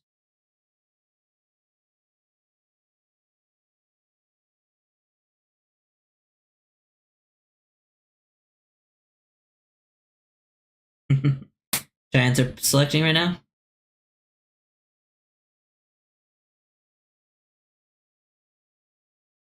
Oh, Tyler Dubin, first like true safety off the board. I mean, unless depending if you count DeJean or not, but um, I think Nubin would have been a player I considered. Like, I'm not like mad about it, but I do like Nubin. You're starting to see the other players go. Finally, the other positions that we haven't seen at all. Linebackers, running backs, now safety. Definitely like not a post field, a split field safety type. Very instinctive, just very intelligent. Ball skills, definitely plays really well. He'd also be like a big nickel, I think. Not going to play too much middle of the field stuff, but I think he can move around, be a split field slot guy for you. Very smart ball skills type of player. Little tight though, and has heavy feet in transitions, which I think gets him in trouble. But Tyler Dubin's a fun safety prospect. Kamani Vidal, I like Kamani Vidal a lot as a running back in this class. He's one of my favorites in this class. Yeah, obviously not at 55. I'm not touching running back until I would be fine if they took running back in day 3 at any point. Because once you get to the 5th round, like you start going after any position, honestly. Jaguars picking. You think there's a decent chance we pick again today? Yeah, that's why like I almost don't want to go off because I think like if I had to guess, I would guess no, just because the odds aren't that great. But this feels like the year they would do it, though.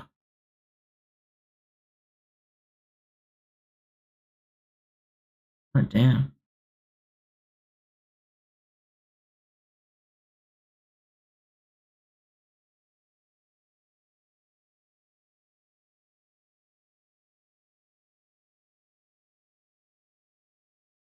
Oh no. Mason Smith. Oh, okay. Yeah, LSU guy.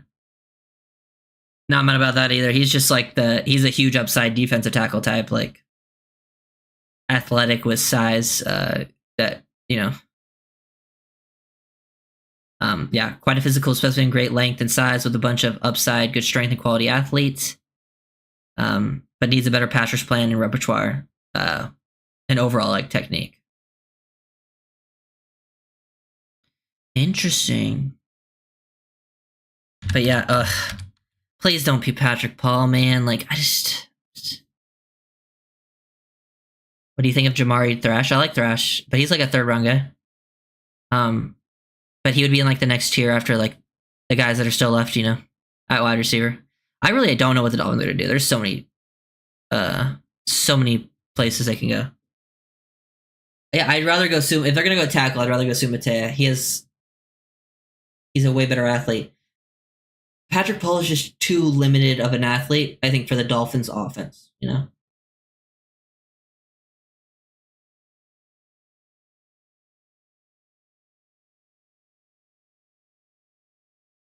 Paul or Sanders, I agree. Those would be disappointing for me.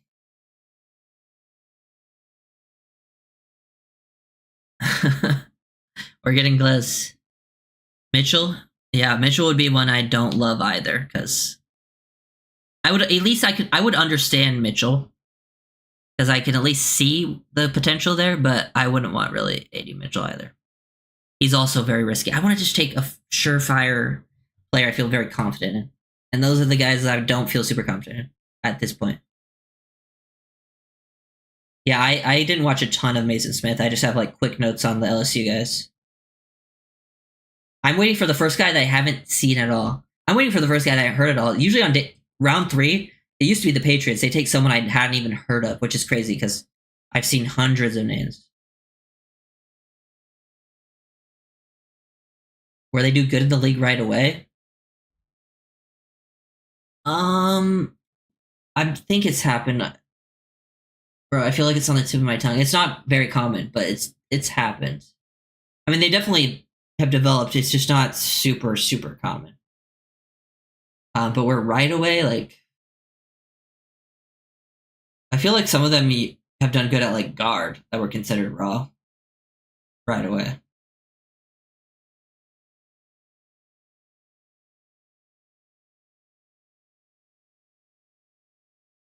Chris Jenkins to the Bengals.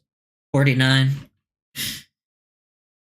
D tackles coming off the board, it looks like. Taking AD Mitchell in the top 20. Yeah, to me, yeah, he has a lot of there's character. He plays with really low effort, and like when you look at his weaknesses, he doesn't get any yards after the catch. I swear to God. And Yak is so important within the Dolphin system. Like, but for his size and his route running, the way he moves, it's special. You know, I can see why someone would take a chance. But to me, he's the type of player you let someone else take that chance.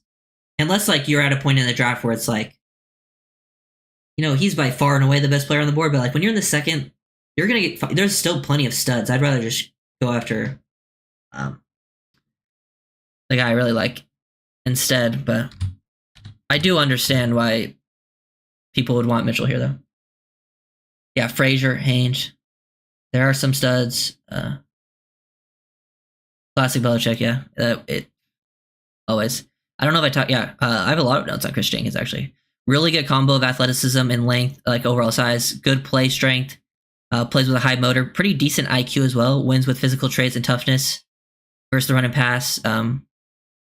Holds the point of attack pretty well. Showed some good, like, if you watch his game versus Washington, like, he finally showed some pass rush moves, like a repertoire versus Washington, man. You could see the potential there, man. He looked amazing. But he overall lacks a pass rush plan. Needs to be more consistent there.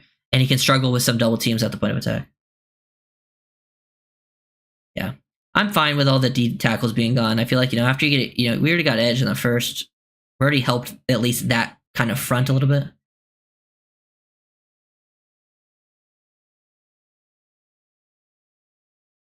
Dolphins didn't trade up, which I do like. I like keeping other picks. And there's still plenty of guys on the board. I was like, who the hell is this? Oh, no, it's Saint still. I love Saint still. Absolute stud, man. One of my favorite nickels in the class. Didn't think the Dolphins were looking for that kind of guy. That's why I didn't talk about him too much, but he's one of my guys. I really enjoy Saint Still's film. Nickel guy, instinctive, tough, versatile, former receiver, great blitzer, good versus the run. Just overall extremely intelligent. Like if you ask Jalen McMillan, like he knew exactly what was coming. Like route recognition, he's a little undersized. I think, you know, yeah, he does play bigger than his size, like I think Jeremiah just said. But I think, you know, his transitions and where he does get beat, it usually ends up being more in man coverage. They go Johnny Wilson. I wouldn't. That's a little too rich for me for at 55. But yeah, I like Saint still a lot.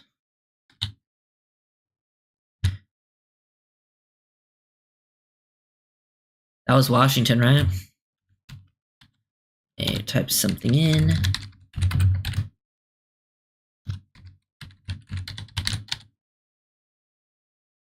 What don't you like about Mitchell? Here, there's just a couple concerns I have that are like kind of like really important for me though.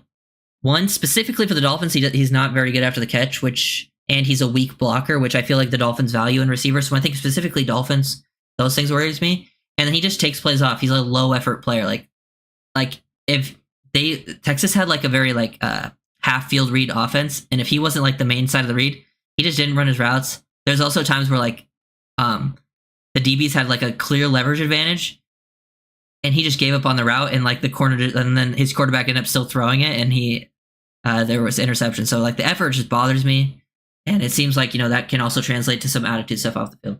But he's a, you know, really good mover, really good route runner at his size, great body control. Like the physical traits are insane. He does some good stuff. Like usually a player like him, if he didn't have the effort problem, he's usually a player I would really like.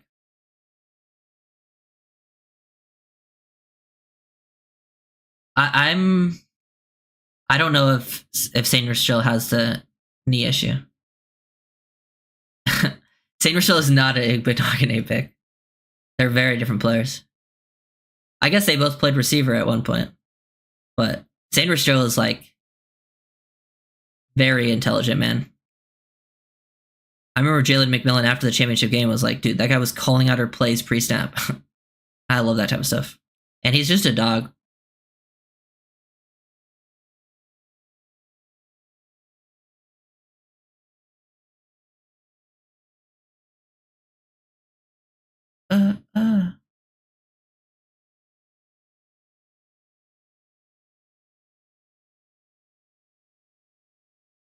We're getting close, guys. Just a handful of picks away, and we still have. Let's see. Let me look at the people I got here. At wide receiver, we still have all the guys I've mentioned earlier. I don't think any of the wide receivers I've gotten since I've sent anything with, like, Franklin, Mitchell, Roman Wilson, McMillan, Javon Baker, Corley, potentially. Those are just names I'm throwing out there. Kingsley Sumatea at tackle, Roger Rosengarten, Patrick Paul, Karen Amagaji. I haven't said it in a while. Christian Haynes, Christian Mahogany, McCormick, Beebe, Puny, those guys. Frazier. On interior, there's all the interior. You're gonna have, if you want to trade back, you can. If you want to take an interior guy and you like a lot of them, you can still trade back and still get interior guys if that's what they want to do. There's still a lot. If they wanted to go safety, they're pretty much all available except Newbin and DeJean went, obviously. I don't think they're going to go edge again. And if they wanted to go D tackle, the only one I would really take at this point is Dorless. But we'll see. Maybe like there's some other guys I like, but it would be a little early for me. But it depends on who it is.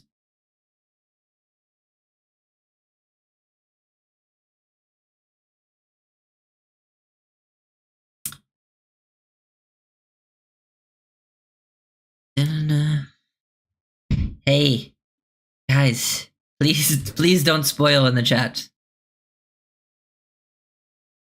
But okay, so I guess they took him, which is fine. I don't think Frazier was like the best thing for the Dolphins. I did like him as a player, but I do think he was more of a center, and the Dolphins have a center. I haven't watched film on the CFL guy. He looks super athletic. I mean, there's only really highlights on him, so I don't really have a strong opinion. I don't have CFL film. But I mean, I don't mind bringing in a guy like that as a UDFA.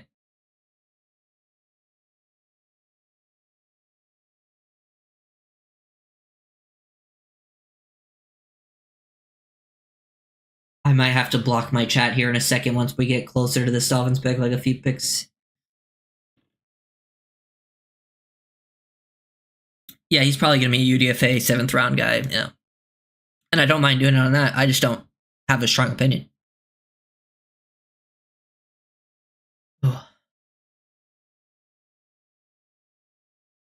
Yeah, I prefer Haynes as well, specifically for Miami, for sure.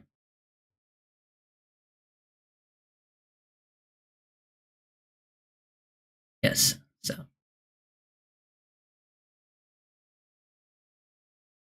Zach Frazier. Yeah, the wrestler. To me, he's just as good as JPJ in this class.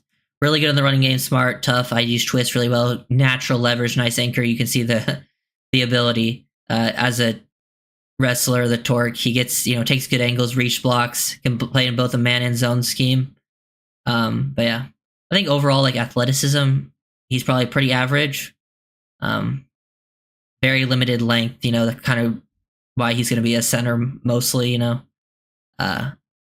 yeah, but pretty, doesn't have too many like big weaknesses. Pretty clean prospect.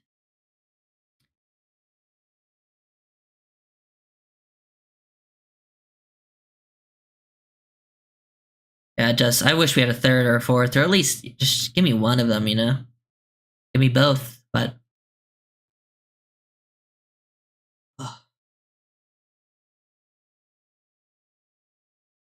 we trade back. What team do you think? Who's behind Miami?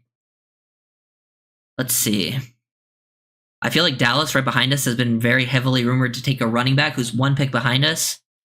So, like, who needs a running back that's behind Dallas? I don't know if any of them need running back that much. I guess we could trade into round 3. We're not that far away from it. But maybe Carolina. I don't know if we're going to trade back, though. Yeah, Corley definitely. I definitely have some concerns with Corley as a player, but I feel like if he's going to have success anywhere in the NFL, it would be with the Dolphins specifically. He's just such a good scheme fit. He just doesn't. He didn't run a route tree at Western Kentucky, which that could also be the team's fault and not his. But his yak is just so good, man. And honestly, I wouldn't be surprised if he even played like some running back snaps.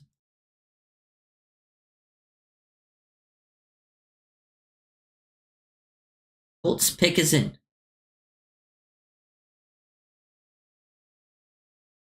We're getting close, guys. We're on 52. That pick is in. Dolphins went Chop Robinson in the first round, which, you know, prefer Smith, Wilson,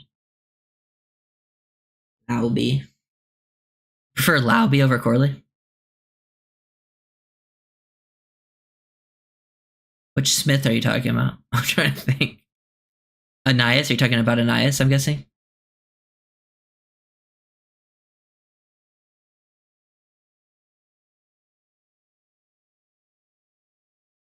We're getting close, guys. Getting very, very close. Is that your Franklin Colt selection is about to happen right now? Christian Haynes still available, please? Yeah, Anias, yeah, okay.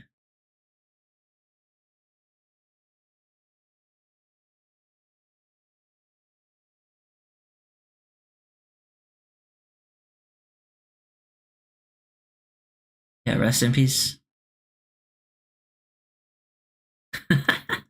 Hey, I like Laube, but that I don't know if Laube's gonna even get drafted. I mean, he should. I'll say that. He's fun though.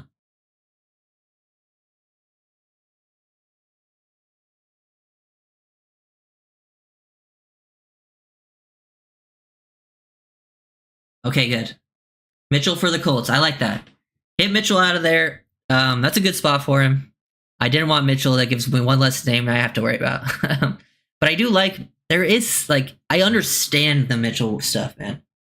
But he's one of those guys that just let the other team take a chance. He's with the Colts, okay? With Michael Pittman Jr. I played against Michael Pittman Jr. in high school. That was a fun game. And his quarterback was fucking, Coral. Matt Coral. That team had a lot of players who are now at least good college players or some on the NFL. Yeah, I could see Laube. Laube would be fun in the offense. Like, he's the best receiving back in the class. He needs Sanders gone? Me too, but he's not going to be gone. Honestly, my favorite Texas guy for Miami is Jordan Whittington. And that's the late round.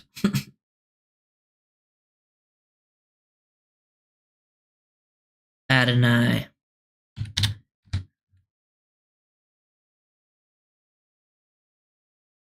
Michael Pittman Jr., Josh Downs. I do like their other receivers, though. I like Downs. I like Pittman Jr. Pretty fun trio.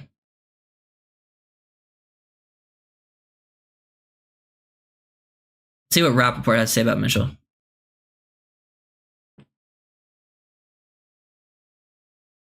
Interviews weren't great.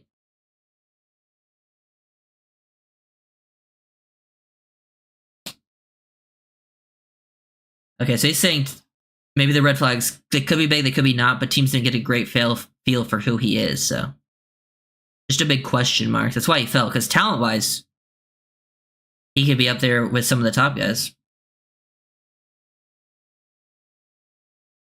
Browns haven't even picked it, and they're one pick for us. We pick Christian Haynes. That's my guess. I'm sticking with it. I don't know if it's actually going to happen, but I'm sticking with Haynes. I've said it before the draft even started. I've been saying it for a while.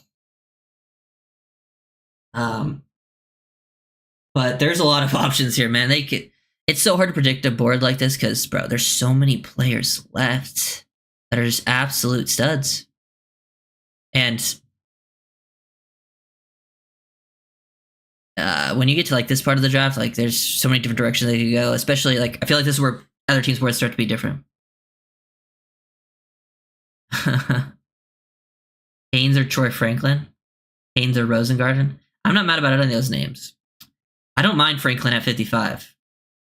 I think, you know, Franklin has some risk to him as well, but he is also a guy with a lot of things that I really like about his game. He just has some weaknesses that we would discuss.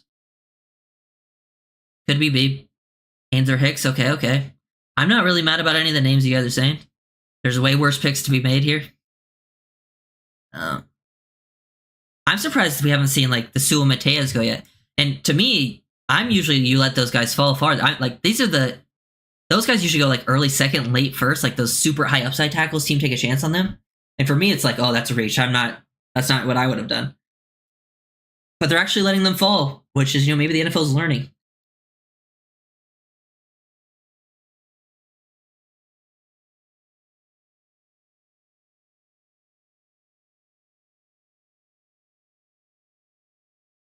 Mm-hmm.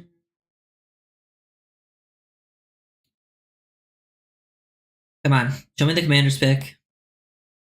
And then I'm blocking the chat once we get to the Browns pick because I'm not being spoiled by you fools. You're never going to get me.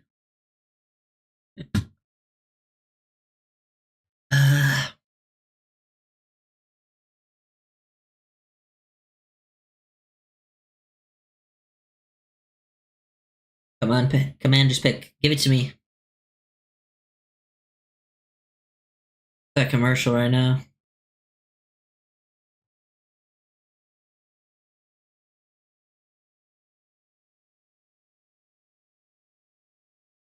Does Roman Wilson fit?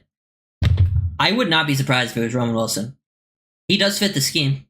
He's just a little more of a, kind of on the Hill and Waddle type of receiver. He's not Hill or Waddle, but he is more of that type. So I don't know if they want another one of those, but I do like Roman as a player. There would be worse picks to be made. And Roman is probably a player that goes around this area, if I had to guess. Maybe late second. Could see him also going in the third. Hey, yo. Dude. Yo. You guys are crazy, man. Don't want Wilson. Hey, if it means that we have to take Wilson and to not get Sanders or Paul, then I'll take Wilson. Wilson is at least a guy that I feel is a good player. Not my ideal pick, though.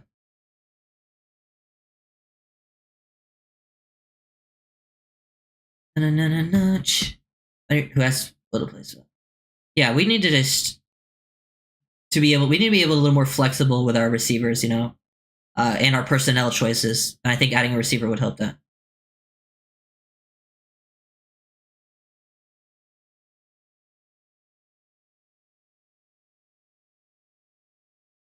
Yeah, I got what you're saying, Denny. What's up, Daryl Green? This guy ran like a 4.2.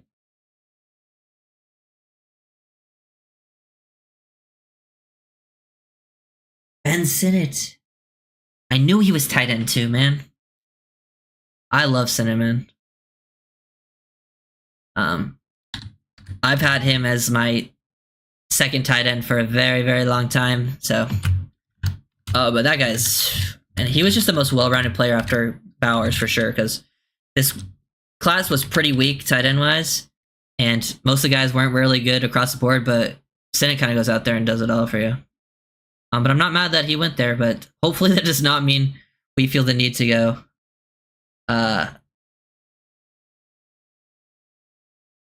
Right in. Yeah. Super well rounded, can block, used on the move, versatile, pretty solid route runner, strong hands, very tough down to break down after the catch. Pretty fluid for his size. I just like his game 11. But I am going to block the chat, so I can't see what you guys are saying. You absolute fools. I don't know what I'm saying. I'm sorry. I will unblock the chatter for the Dolphins pick. I don't want to be spoiled just in case.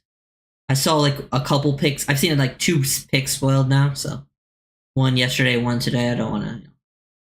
Just in case. Browns pick is in. Maybe the Dolphins trade. There hasn't been a trade in a while.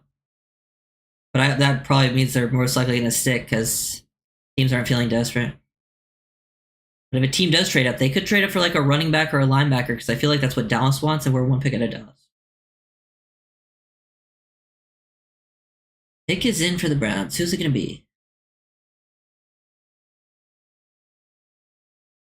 Who's available? My guys are available. Christian Haynes. Plenty of the safeties. Pretty much all the O-linemen are still available. A couple receivers.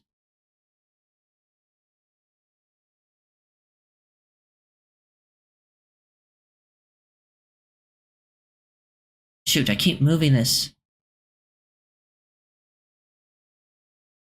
Try not to see the chat. Okay, there we go. Round selection. Oh, here we go, guys. Give me something solid, man. Give me a player I can feel very happy about. And I do feel better about Chop than I did yesterday, watching the film. I do like Chop. I feel like a lot of people are a little too harsh on him. Some people are probably coping a little too much, but I think he can be really special. The Browns are selecting.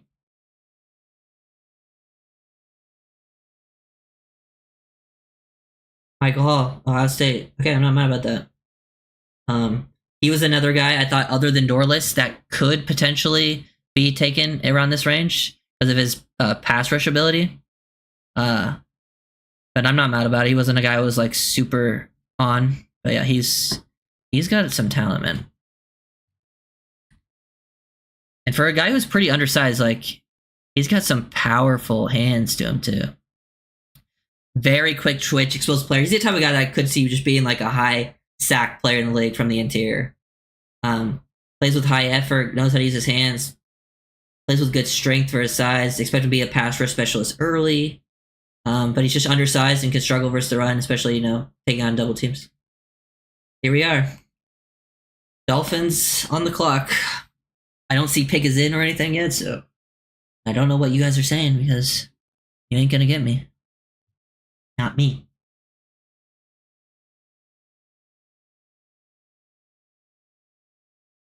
Not a terrible pick. I like Michael Hall. I think he can be a really good player. Dolphins. Do they go Haynes? Haynes is on the board. Or do they go other interior? They're still on the clock. The clock's down to 2 minutes and 55 seconds from what I see, so that means they're at least, they're probably taking calls if they've gone down to this range.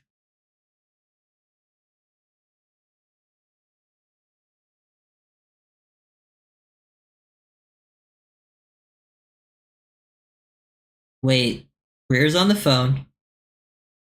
McDaniel seems pretty excited. He seems a little more animated today. Maybe that means offense? Pick is in. Pick is in. They're smiling, man. They're having fun.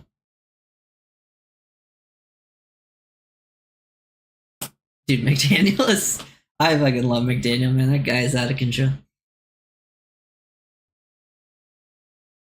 Pick is in. Who's it gonna be? Plenty of players I like here. Some players I don't like. As I've mentioned, I'm not on the Patrick Paul or Jatavion Sanders train. Pretty much the rest of the main guys that could be taken, like the interior guys I like for the most part. I like a lot of the receivers. But I feel like feeling O-line or receiver here though.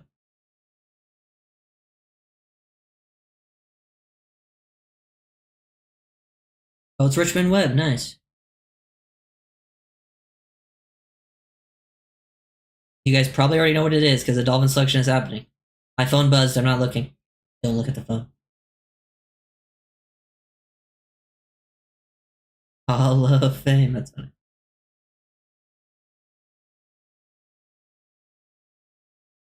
I'm sitting up.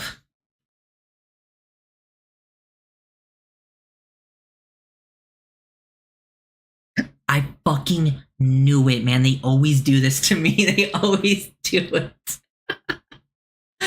They always just take the guys I don't want. It doesn't surprise me, though. Oh. See you guys tomorrow. I'm just kidding. It's Patrick Paul, guys.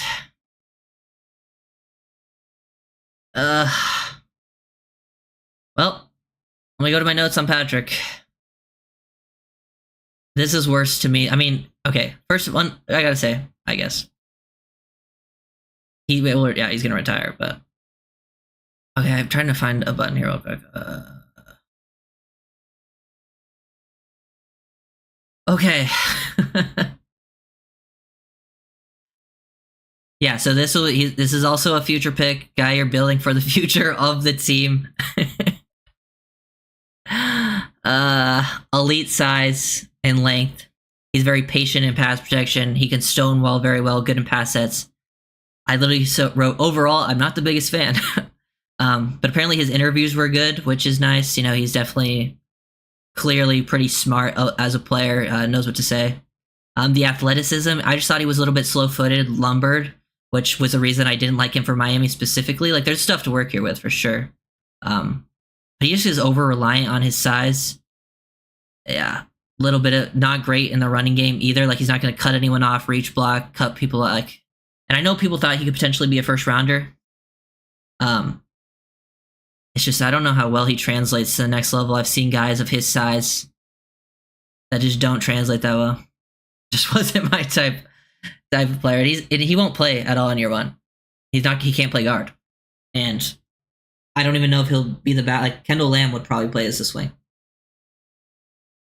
Yep, Paul is another high character guy. Doesn't surprise me they took him. Yep, he's not gonna play. Like Chop will play. Paul ain't gonna play. But he's your left tackle of the future, and you better hope he works out. Now, he did end up in a probably pretty good place for him because I don't even want to check. Dude, I have to watch Patrick Paul film. Ugh. This is worst case scenario. Yeah, they are unpredictable, but this was predictable because I knew it was the one thing I didn't want. But yeah, I just don't love the athleticism.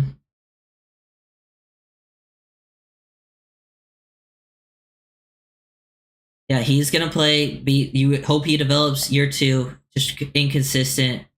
He is out of those guys, like that sort of. When you look at the, I'm looking at something. Oh yeah, okay. Out of those like next tier of tackles, like he is probably a little cleaner of a prospect than like the Sua Mateas and the Kiram Amagaje. But I don't think he has this much upside either.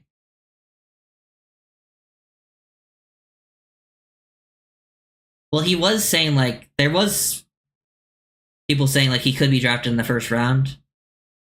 So he fell farther than I guess expected. But I really am not. I'm not a huge fan. I'll do the film breakdown tomorrow, obviously. But it's another non-year one contributor that needs to be developed. And to me, those types of guys, the really tall, not super athletic guys, don't always work out super well at the NFL level. They struggle really getting beat to the outside. So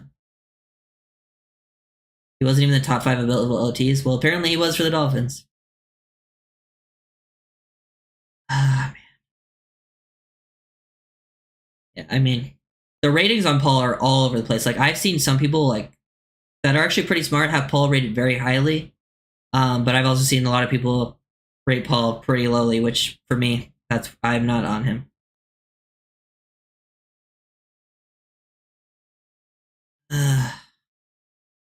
And the worst part is we don't pick until the 5th round. So, dude, why? Like it was like this happened twice now. It was like the names I said I didn't want to happen. Chop Robinson wasn't as bad. I kind of mentioned him with some other names, but I at least liked Chop Robinson. Patrick Paul was my worst case scenario in round 1, so I guess it's not as bad that it happened in round 2, but it's like they just took the names that I didn't want. And those tall guys, they're big waist benders, man, and that just gets you into huge trouble at the next level. Now he was good in pass protection in college. Like he did not give many pressures, and there is some good film to work with, but I just don't see the fit for the Dolphins. No, he can't play guard.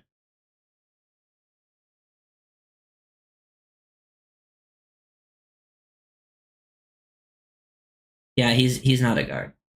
He's too tall, doesn't have the build for it. I don't even think he's that great in the running game either. Like has that sort of nastiness to his game. Damn, that's disappointing because at least Chop is fun to watch. Patrick Paul is not even fun to watch. Oh, without fail.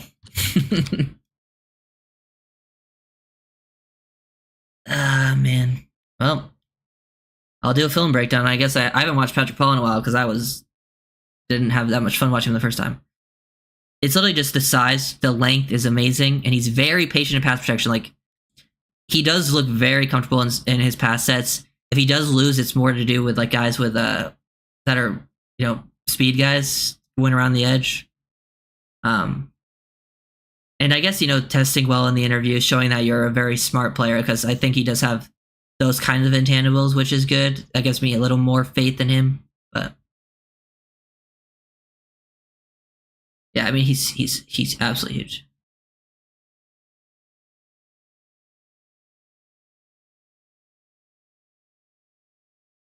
Let's see who the Cowboys are taking.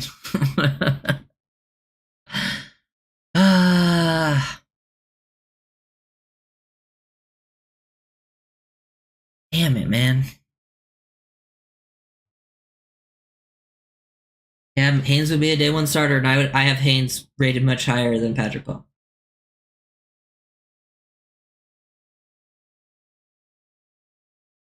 Is anyone happy about this on Twitter? Any of the guys?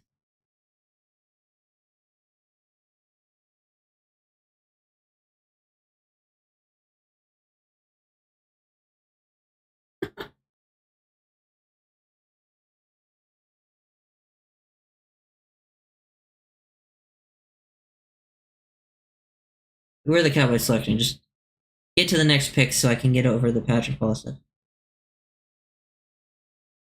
Yeah, I'm with Simon Clancy. Uh,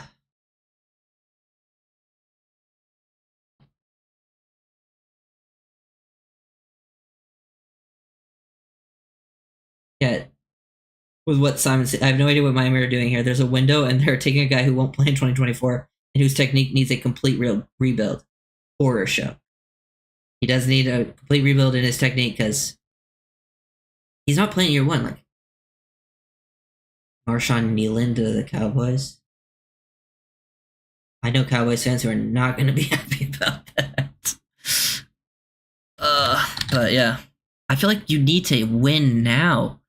And it's fine to take players that you want to develop for the future, but you can still take players that can help you win now, but also are still good for the future of your team. Can you trade comp picks? You can what's it called? You can make you can't trade them, but you can make it like a conditional thing. Like say it's your third, and then like if you get a comp pick in the third, then it becomes your third. But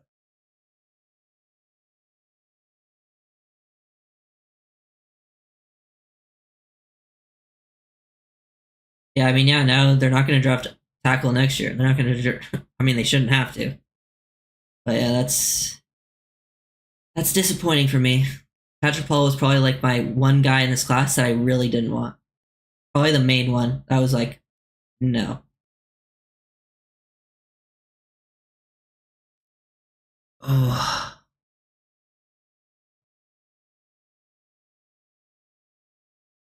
Well, those are the two selections.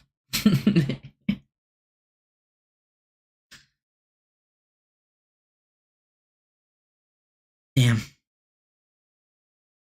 Just sucks when you're like you fall in love with the guys you really like, and then you're waiting all year for the draft, like your favorite time, and then they take like the one guy you don't want.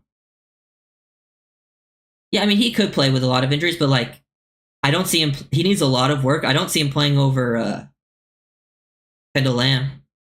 Like if Armstead gets hurt, I could even see Keon Smith playing over him.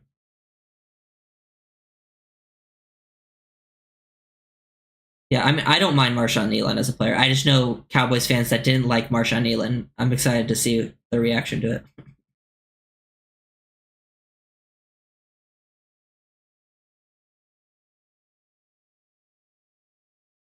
Ah,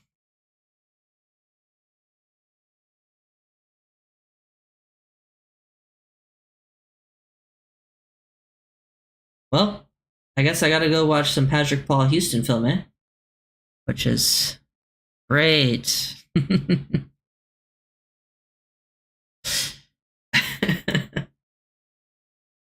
Ah, maybe the next watch through will make me feel better, but I don't think so.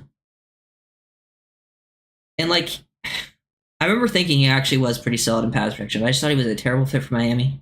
Still needed a lot of technical work. Like, even though he won his battle at the college levels, I feel like he would have not translated super well. And then I didn't like his work for the running game, especially specifically for like zone schemes. And to me, those types of players just rarely work, man. They need.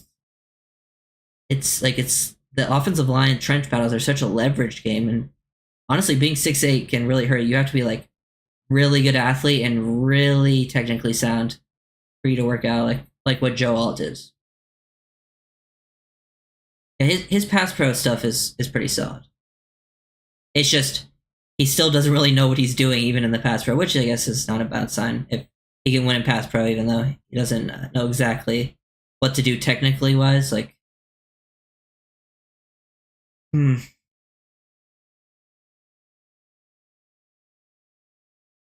Well,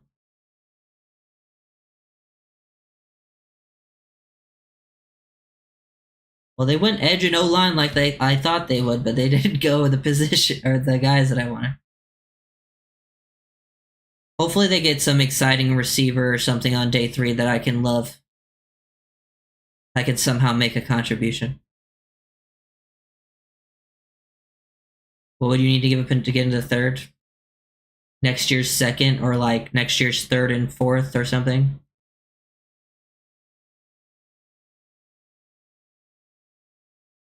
Well, he's left tackle, so I mean, it's not like he's right in your face as a quarterback. Okay, one sec.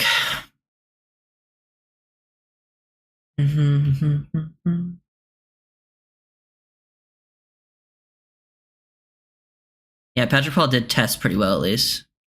You just gotta hope they can clean him up. But I don't feel as comfortable about. I feel like there's a better chance for that happening with.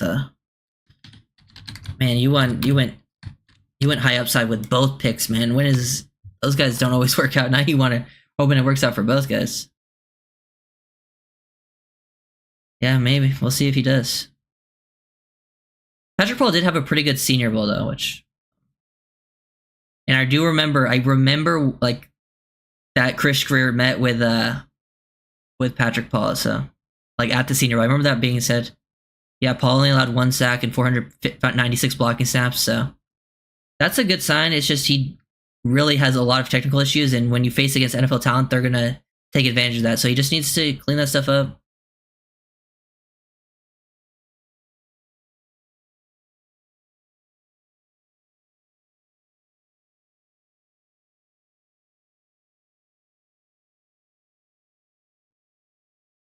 Um, Here we go.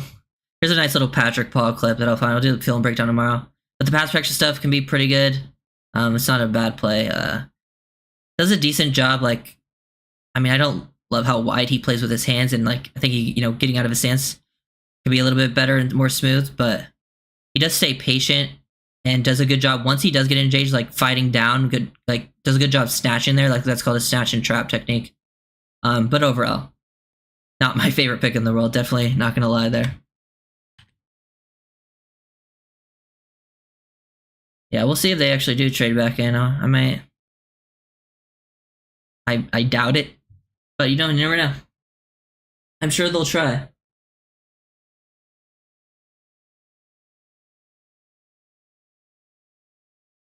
Butchbury has a lot of work to do, though.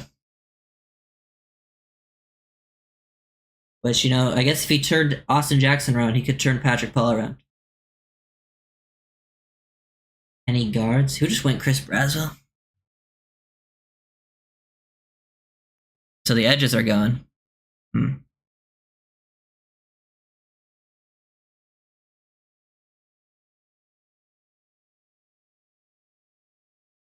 Yeah. Any guard slash centers? I could see some of them. Maybe one of those guys, a McCormick, maybe. Probably not.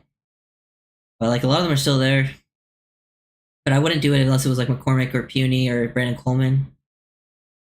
The third. I also wanted the guard from UConn. Who are the Packers taking here?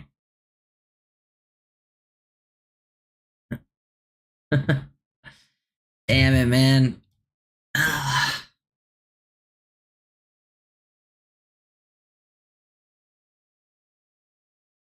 Devon Bullard, quality pick for them.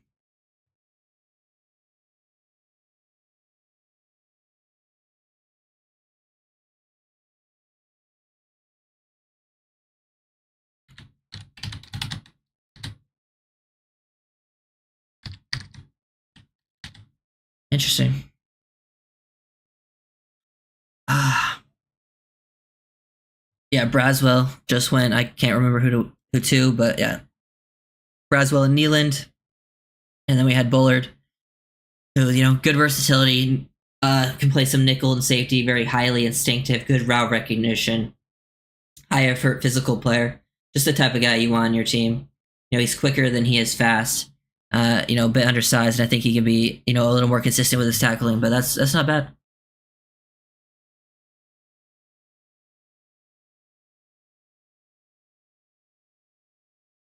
Oh, at the Bucks.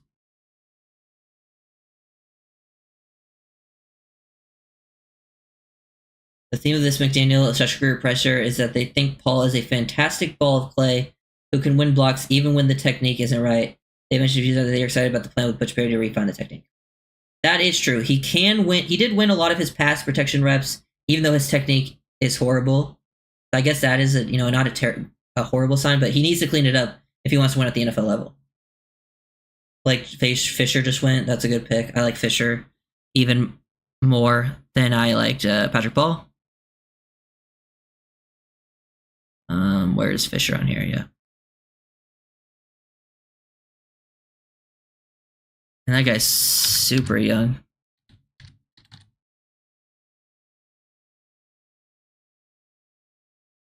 Well, I think Paul tested pretty well, so he meets their athletic testing. It's just, and maybe it has to do more with the technique. I just thought on film he didn't move as well as I would like, and maybe that's just he needs to be better, just putting his body in the right position to move well. But that's just not who I would have taken. Yeah, Blake Fisher to Texans. Played right tackle for Notre Dame. Joe Alt played left tackle. Pretty good athlete, very young in this class. Really explosive out of his side. Plays both tackle positions. Technically refined with his hands and length. Pretty flexible as well. He lacks some of the leg drive in the running game on base blocks, and I think doesn't have great strength and anchor at least yet. But he has all the athletic traits and super young too that you would like, and also pretty technically refined, which is nice.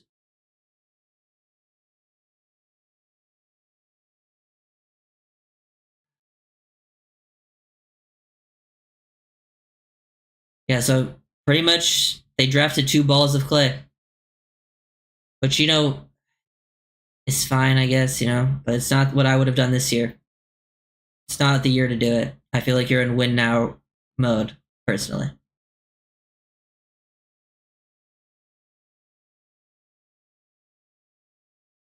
And, I do remember thinking that Paul was good in pass protection. It's just he didn't have good technique. And they probably figure that with how well he tested and seemed pretty smart interviews that he can learn the technique that they want, and then he has the physical tools to exceed. But that's a guy you're not to me. It's I'll talk about him next year because we're probably not going to see him play. This is a player we're probably not going to talk about much because we're not going to really see that. He's 22, so also fairly young, which is nice, I guess. Soft reset. I mean, I don't know if it's a soft reset. They're still playing to win, but I guess this is sort of they're also building for the future, but you can still build for the future and draft players that can help you now. I guess they're really going for the big swings because, I mean, the Chop Robinson pick looks even better now just because of how not so great that Patrick Paul pick is.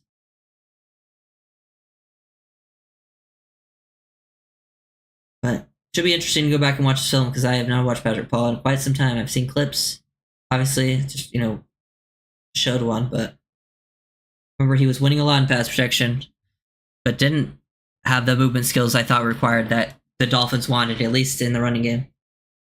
And the technical, man. Butch Berry, work your magic, I guess.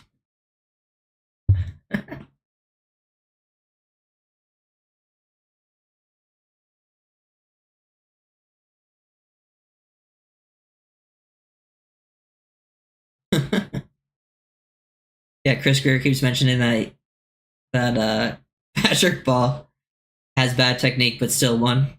I guess is what Amarius Mims kind of was in the first, but Amarius Mims was not as bad technically as Patrick Ball is. Like, it's not even that close.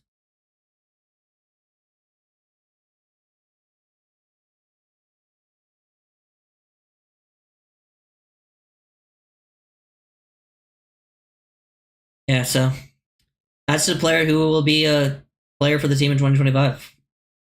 We'll talk about Patrick Ball then.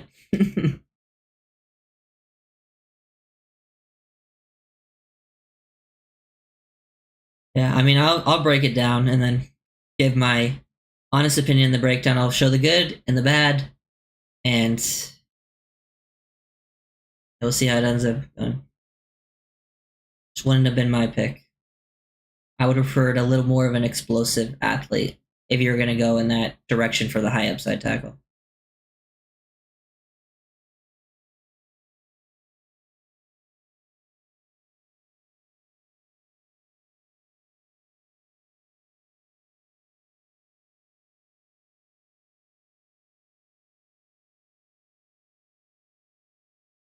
It was Bills taking at pick 60. This is it, guys.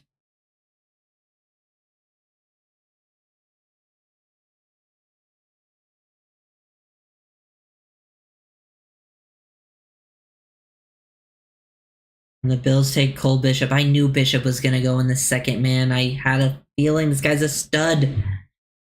Ugh. I love Cole Bishop's film, man. He was the safety I would have taken if the Dolphins were going to go safety.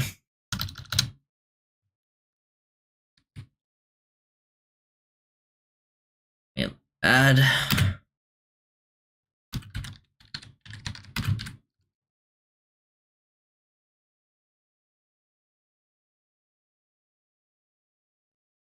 Oh.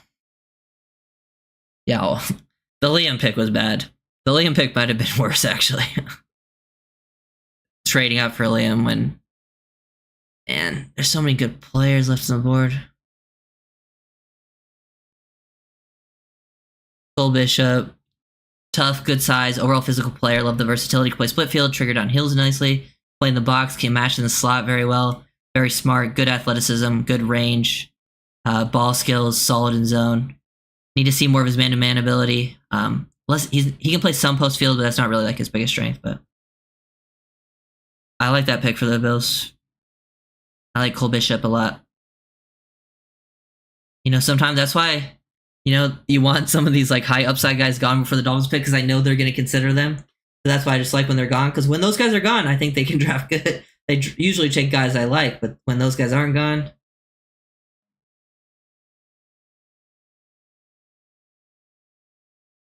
yeah. Hopefully Patrick Paul can develop faster than Austin Jackson did and faster than, the Liam thing.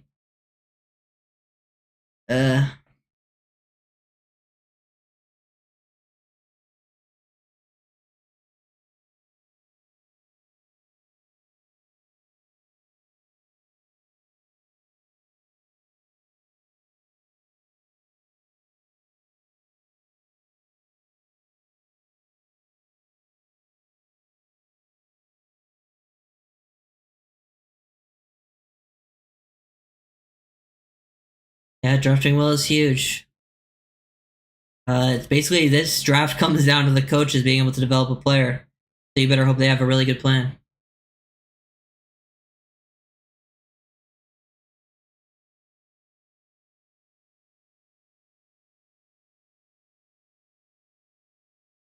Rick Straw Jr. to the Lions. Dog. The guy's a dog. Super scrappy player, very instinctive. Not mad about that. I think he just didn't test well.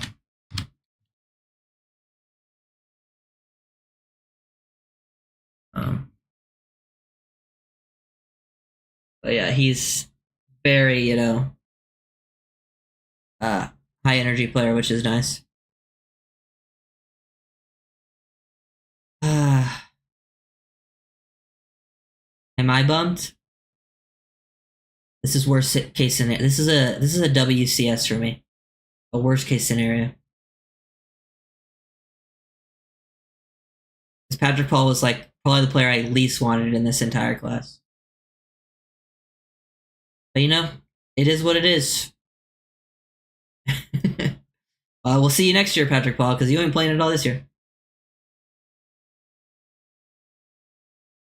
Yeah, I know. That's why I'm not trying to hate on too much. I'm sure I don't. I try not to hate on the picks themselves because these are people too. I hope he works out. I'm obviously going to root for him. It's just we're not going to see him play for a while. He needs a lot of technical work. If he can get that stuff worked out, he has a lot of the physical tools you want. And he did win a lot of reps even when he wasn't doing the best technically, playing out of control, things like that.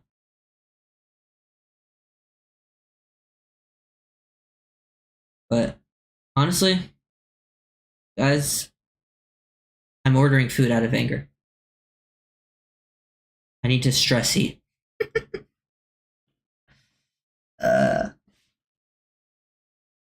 I'm just hoping they get one of my guys now on day 3.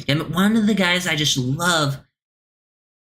I don't understand why they didn't go receiver because they probably felt like, and guard because they probably feel like they could sign Odell or Dalton Reisner, and they could, which would obviously make me feel better about this draft. They have veterans they think can come in, and they also probably think they can get a receiver on day 3 that could still possibly contribute because the class is so deep.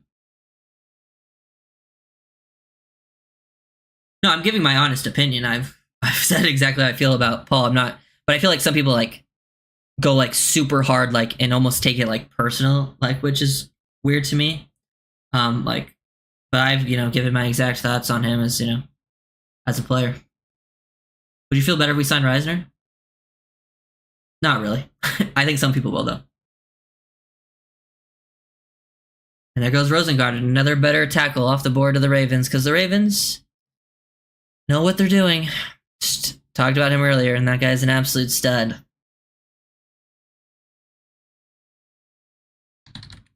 Yeah, that guy's an absolutely rare athlete. It's in my video title I made on him.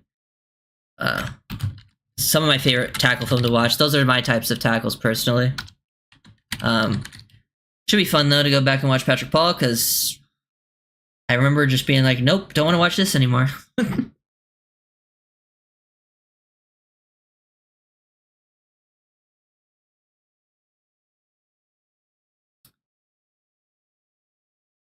Because, I still have to watch Reisner because I haven't, dug into Reisner. I wonder, is Reisner really going to be that much better than, who would he play over, Driscoll or whatever? I don't know. I mean, that crazy. Chiefs traded? Or did they trade? They traded up or traded out? Ravens doing another draft. Every year, the Ravens have, my favorite draft, I swear to God. Every time I look at their draft, they just get my guy. Yeah, our running tackle is happening, and we started it with probably the worst one.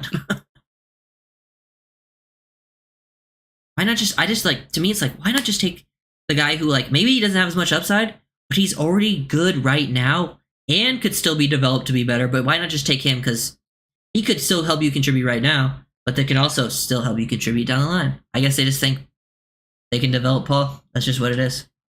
Well, they traded up 1. I thought the Chiefs were here at the end. They swapped a 5th and a 6th. Wow. Interesting. Yeah, Paul, okay, so Paul has a really, yeah, he does have a really good pass rush win rate. When you watch his film, you do see, him winning his pass rush reps.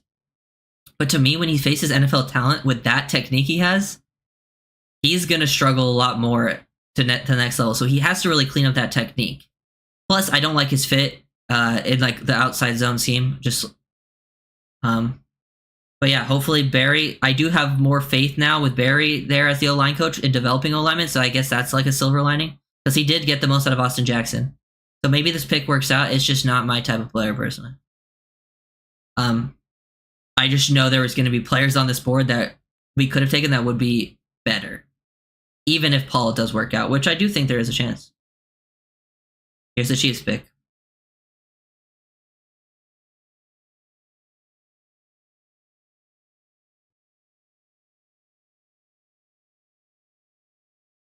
Yeah.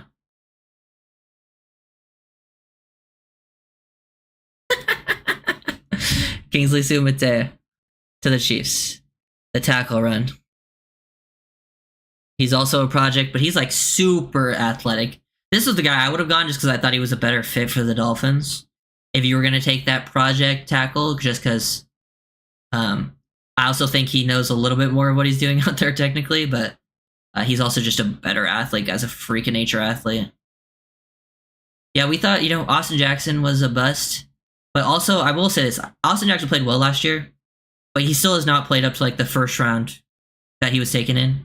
And I think the scheme really helped him out last year, but you do got to give Barry credit and Austin Jackson credit for improving. But that did still take like 4 years, which there's just better things to, I think to use on these players. Sumatea, yeah. I think he's Penny Sewell's cousin, right? Oh.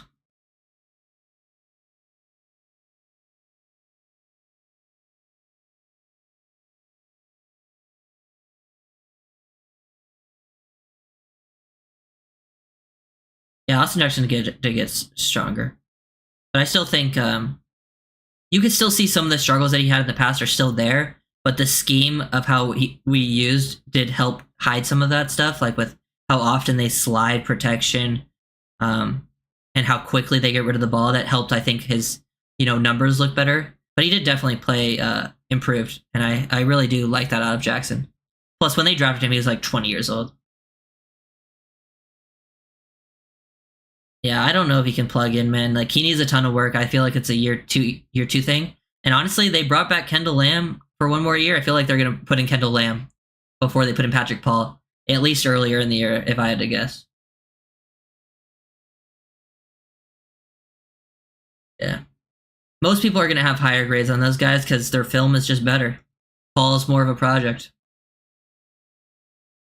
It can work out. It's just those picks are much less likely to work out, in my opinion.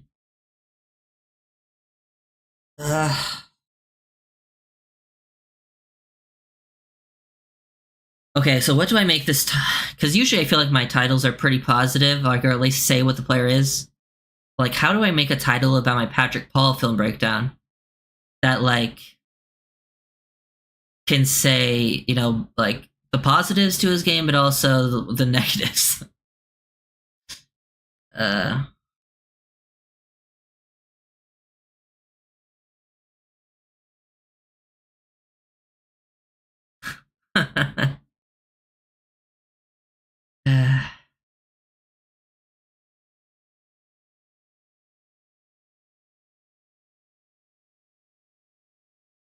no, I'm gonna stand by my picks. Like I'm just on the Patrick Paul side. It's just you just don't take. To me, those are the picks you don't make.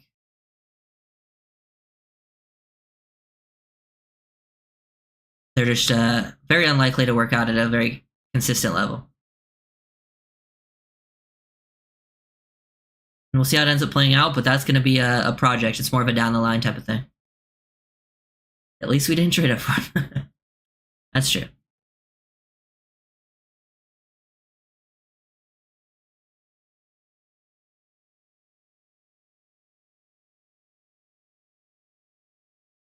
'49ers, last pick of the second round, coming up here in a second. I mean, I don't agree with it. I can understand the Chop Robinson pick, though. That one at least made sense to me. The Patrick Paul pick does not. You can try to make sense of it, and there's like, I can definitely think what they were thinking, but it's not the pick I would have made. I probably wouldn't have. If it was like a pick in the third round, I'd been like, okay, whatever.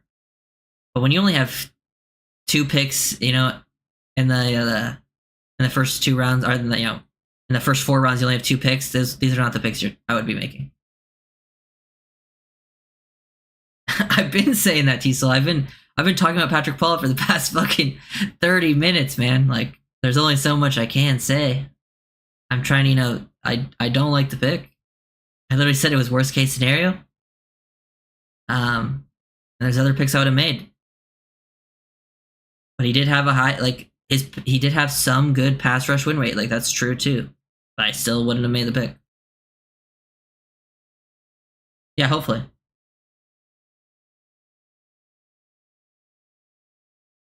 Yeah. And at least it wasn't Jatavian Sanders, who actually probably would have preferred Sanders. And that was the other worst case scenario. What if they trade back into the third and then take Sanders? It wouldn't surprise me at all because he would fit the theme of this draft, and they've also spent a lot of time with him.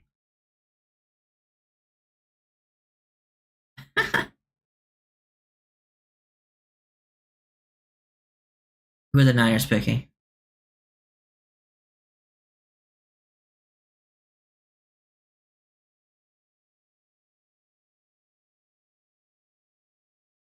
Yeah, we went with positions I expected, but just not the players. Very true. Well, Chop Robinson wasn't very surprising. Like, he was the next edge after the top 3, so that wasn't. But like Patrick Paul was one where it's like there were so many other tackles for if you wanted to go there.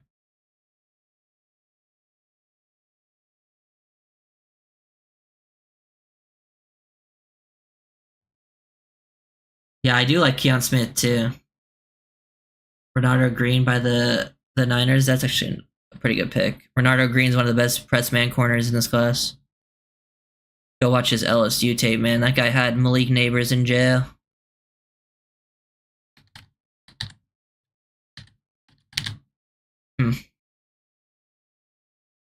I would have preferred Sanders, yeah, probably. But I also still wouldn't have wanted that. Yeah, I do like Keon Smith, man. Like, his film was actually pretty solid last year. I would have that's what I've been like.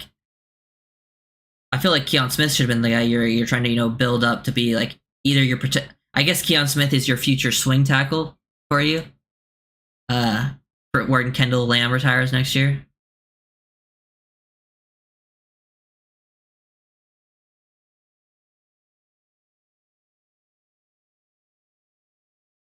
Oh, okay. My bad, Tiso. I forgot. I totally even forgot I asked that. But I'm just like, usually I title my videos like I try to give like what the player is, like, and so people click on it. But I want to make it so it's like, here's the positives to his game, but also here's like why I'm not for it. But how do you know? Patrick Paul has no aura. What do you think of the Patrick Paul? What do I think of the Patrick Paul? What don't I think, man? I mean, as I've said, this was the worst case scenario for me. Like, I could talk about the positives and the negatives. Personally, I'm not a fan of the pick. Lots of technical issues with his game. He did win a lot in pass protection, even with the technical issues, but I do think it becomes more of a problem versus NFL players, so he does need to be cleaned up a ton. It becomes down to being developed by the coaches. But overall, I'm not the biggest fan. Apparently, interviews were good, so that's, I guess, positive. His athleticism, I thought, he tested better than I thought he looked on the field, specifically in the running game. And maybe that's more of like a technique thing, like he looked out of control, so he didn't move as well as, I thought he could have. Don't love how he looks in the running game. Like, he's not going to do great on the reach blocks, but he has, elite size and length. About as good as you're going to get at that position. It's just he has to put it all together. Yeah, now with Paul, Keon might not make the 53, true. But Keon was, in my opinion, how he played last year, could easily be that swing tackle, honestly. I liked how he looked. Yeah, I mean, I'm definitely going to give him a chance. I'm rooting for him. Hopefully the O-line coach does get him right. It's just, this is probably, honestly, it's probably a conversation for 2025, because I don't think he will play very much, if at all, unless there's a lot of a lot of injuries because I think you'll see Armstead and Jackson starting, and then if one of them goes down, you'll see Kendall Lamb, and then if one of them goes down, you might see Patrick Ball. But even then, you could also see like a Driscoll or a Keon before them sometimes.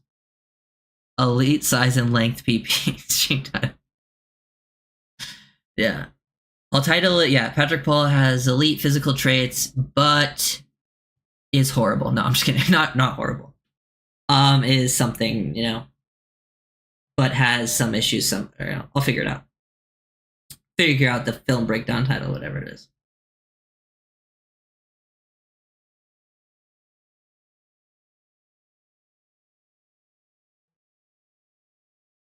Could he play guard? No. Does not have the body type to play guard. I mean, I guess you could try him in there, but like, has there ever been a 6'8" guard? I guess there's a chance they trade up. That's kind of why I'm just still alive. Honestly, I think once my food gets here, I might end this stream. I've been going even longer than I expected. They are the RAS champions, but I prefer the Chop one for sure. Chop will play. He'll play year one. He'll get out there at least as a sub package specialist.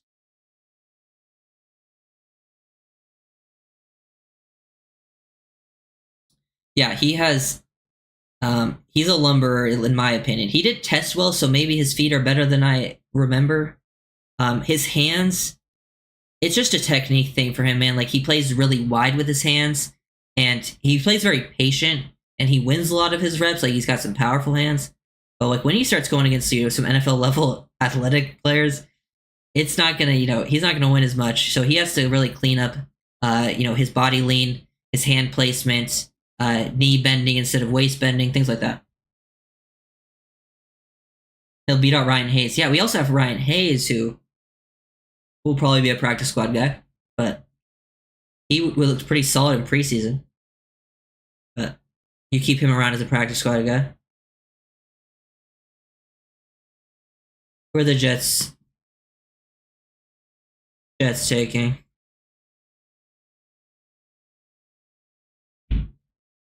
Corley. There it is. Okay, Corley went before some guys I expected him to go to. That's pretty nice. I mean, he's the Yak King. Doesn't run a route tree, didn't do much work past the line of scrimmage, definitely has his concerns there. But that guy is one of the best players with the ball in his hands in this class, if not the best with the ball in his hands.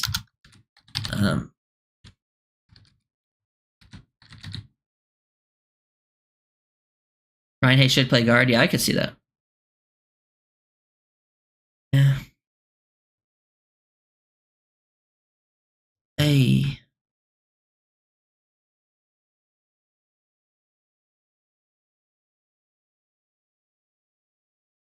Yeah. And to be fair, even though I don't love the Paul pick, I could be wrong. I've been wrong on players before. But this is one we probably won't know who's wrong or right for a while because it's kind of, I think, like a multi-year project type thing. But to me, when you're using multi-year project in round 2, it's probably already kind of a problem. But hopefully he develops. That'd be nice. I hope, I'm wrong, I guess. But I don't think I'm really wrong with my evaluation about him. Like, I feel like it's pretty obvious to see, like, the evaluation, like, those are his problems for sure.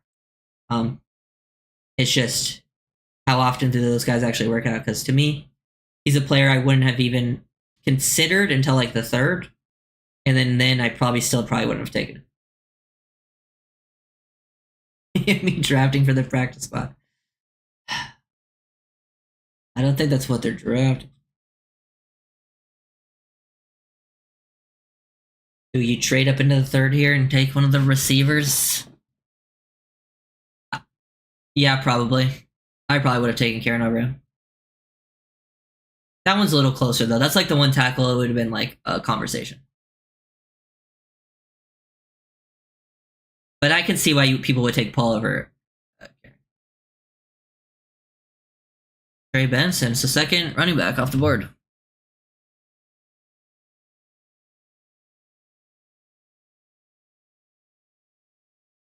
second. Yeah, okay. He just said third. I was confused. I thought it was like, that's the second, I'm pretty sure.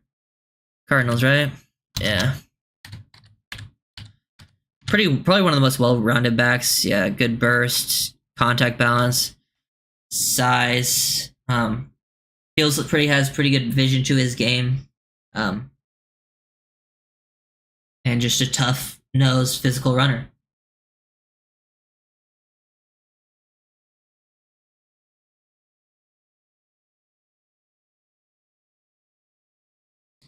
Steelers took the two guys you loved. Yeah, they got Fatanu and was it Frazier was the second one they got? They go double O line. Troy Franklin's on the board. Imagine Benson on the Dolphins. Yeah, he would be pretty fun. I just don't think they were going to take a running back at this point in the draft, at least.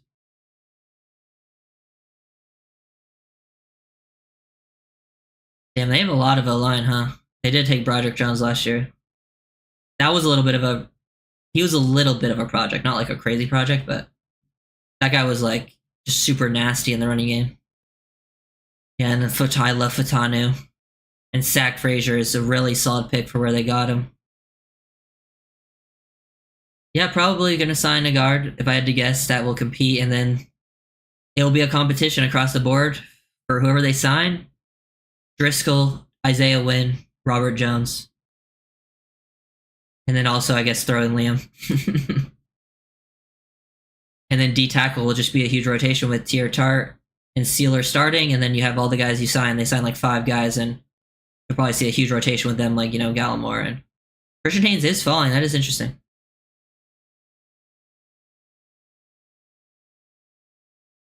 I think he might have an injury thing.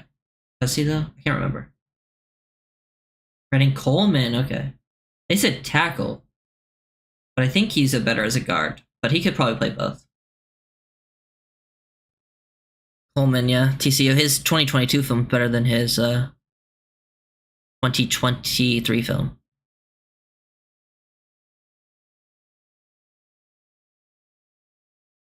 I want Liam to be good so bad. How do you feel about Johnny Wilson? If he's there on day 3, I'm not mad about it. But he's not one of like my favorite receivers. But that's more of like a type. Like, I never love like the super tall receiver. To me, my problem with Johnny Wilson is when you're a big body receiver like that, you have to be able to win strongly at the catch point. I feel like Johnny Wilson did not win strongly enough at the catch point. He is pretty quick though. Like, he run, like, for his size, he moves well. But you got to be if he was stronger at the catch point, I feel better about him. Yeah.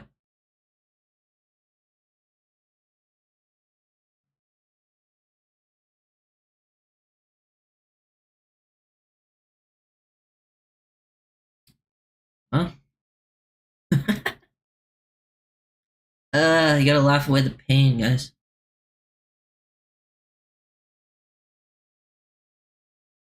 Waiting for my food to get here.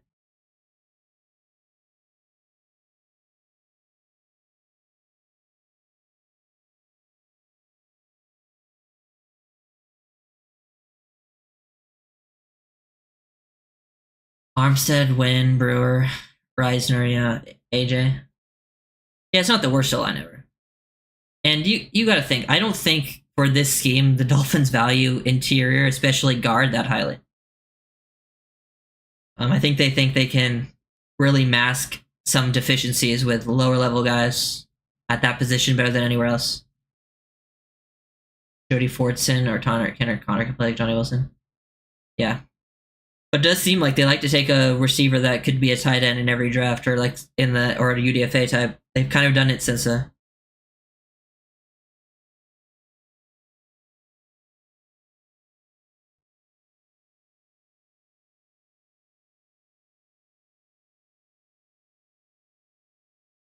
was just picked? Was it Benson? Yeah. Pretty sure.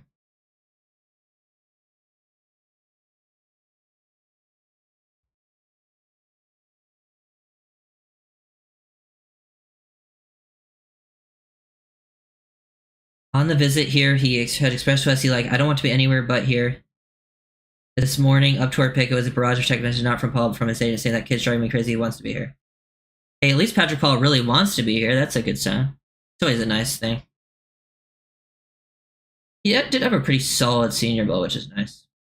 It's just, bro, his technique needs so much work. Watching some of these reps. Some good, some not so good.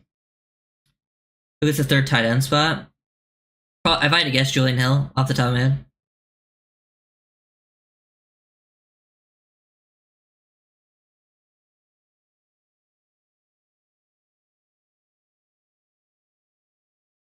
Jaden Hicks out there. I don't know if it's that surprising to me, but because I feel like, safeties, I feel like just because I do like Jaden Hicks a lot, but the safety thing, I feel like teams are very, very different on the safety class.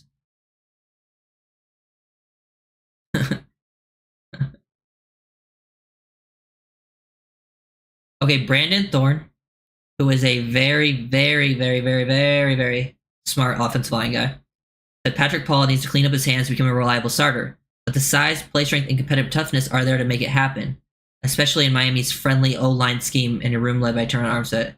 Great landing spot.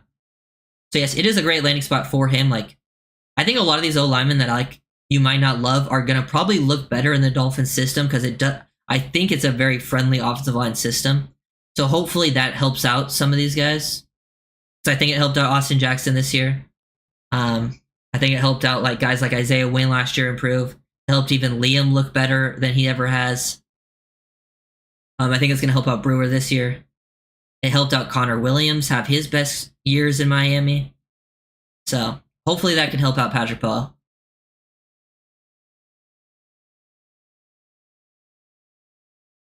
Yeah. Did I miss a pick? Who was the last pick before the Patriots?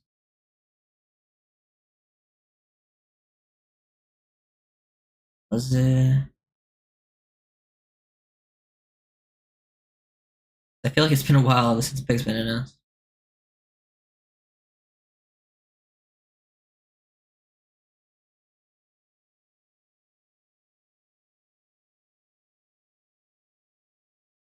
Patriots are about to pick. Yeah, I don't think Paul will play unless you see Lamb also get hurt, which is possible. And I'm sure he'll be able to play. I think you can mask his weaknesses, and his weaknesses are things you can't fix. So I just didn't love it. Sanders is still available. This is probably the range I see him going. Probably within the next I wouldn't take him right here. I'd probably take him in 20-ish picks. No, Finns haven't traded up. And I don't know if they will, man.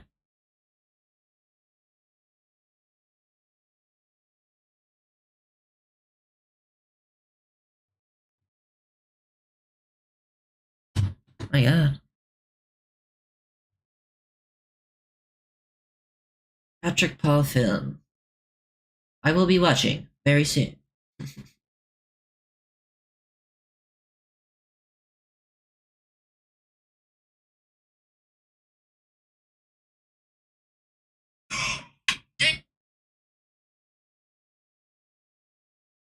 Come on, Patriots. Draft.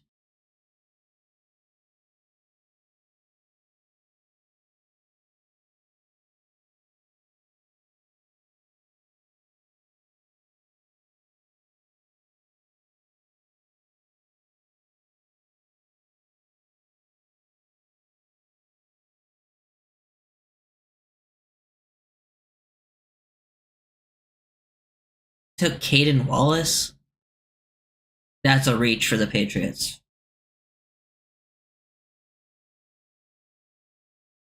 Ugh.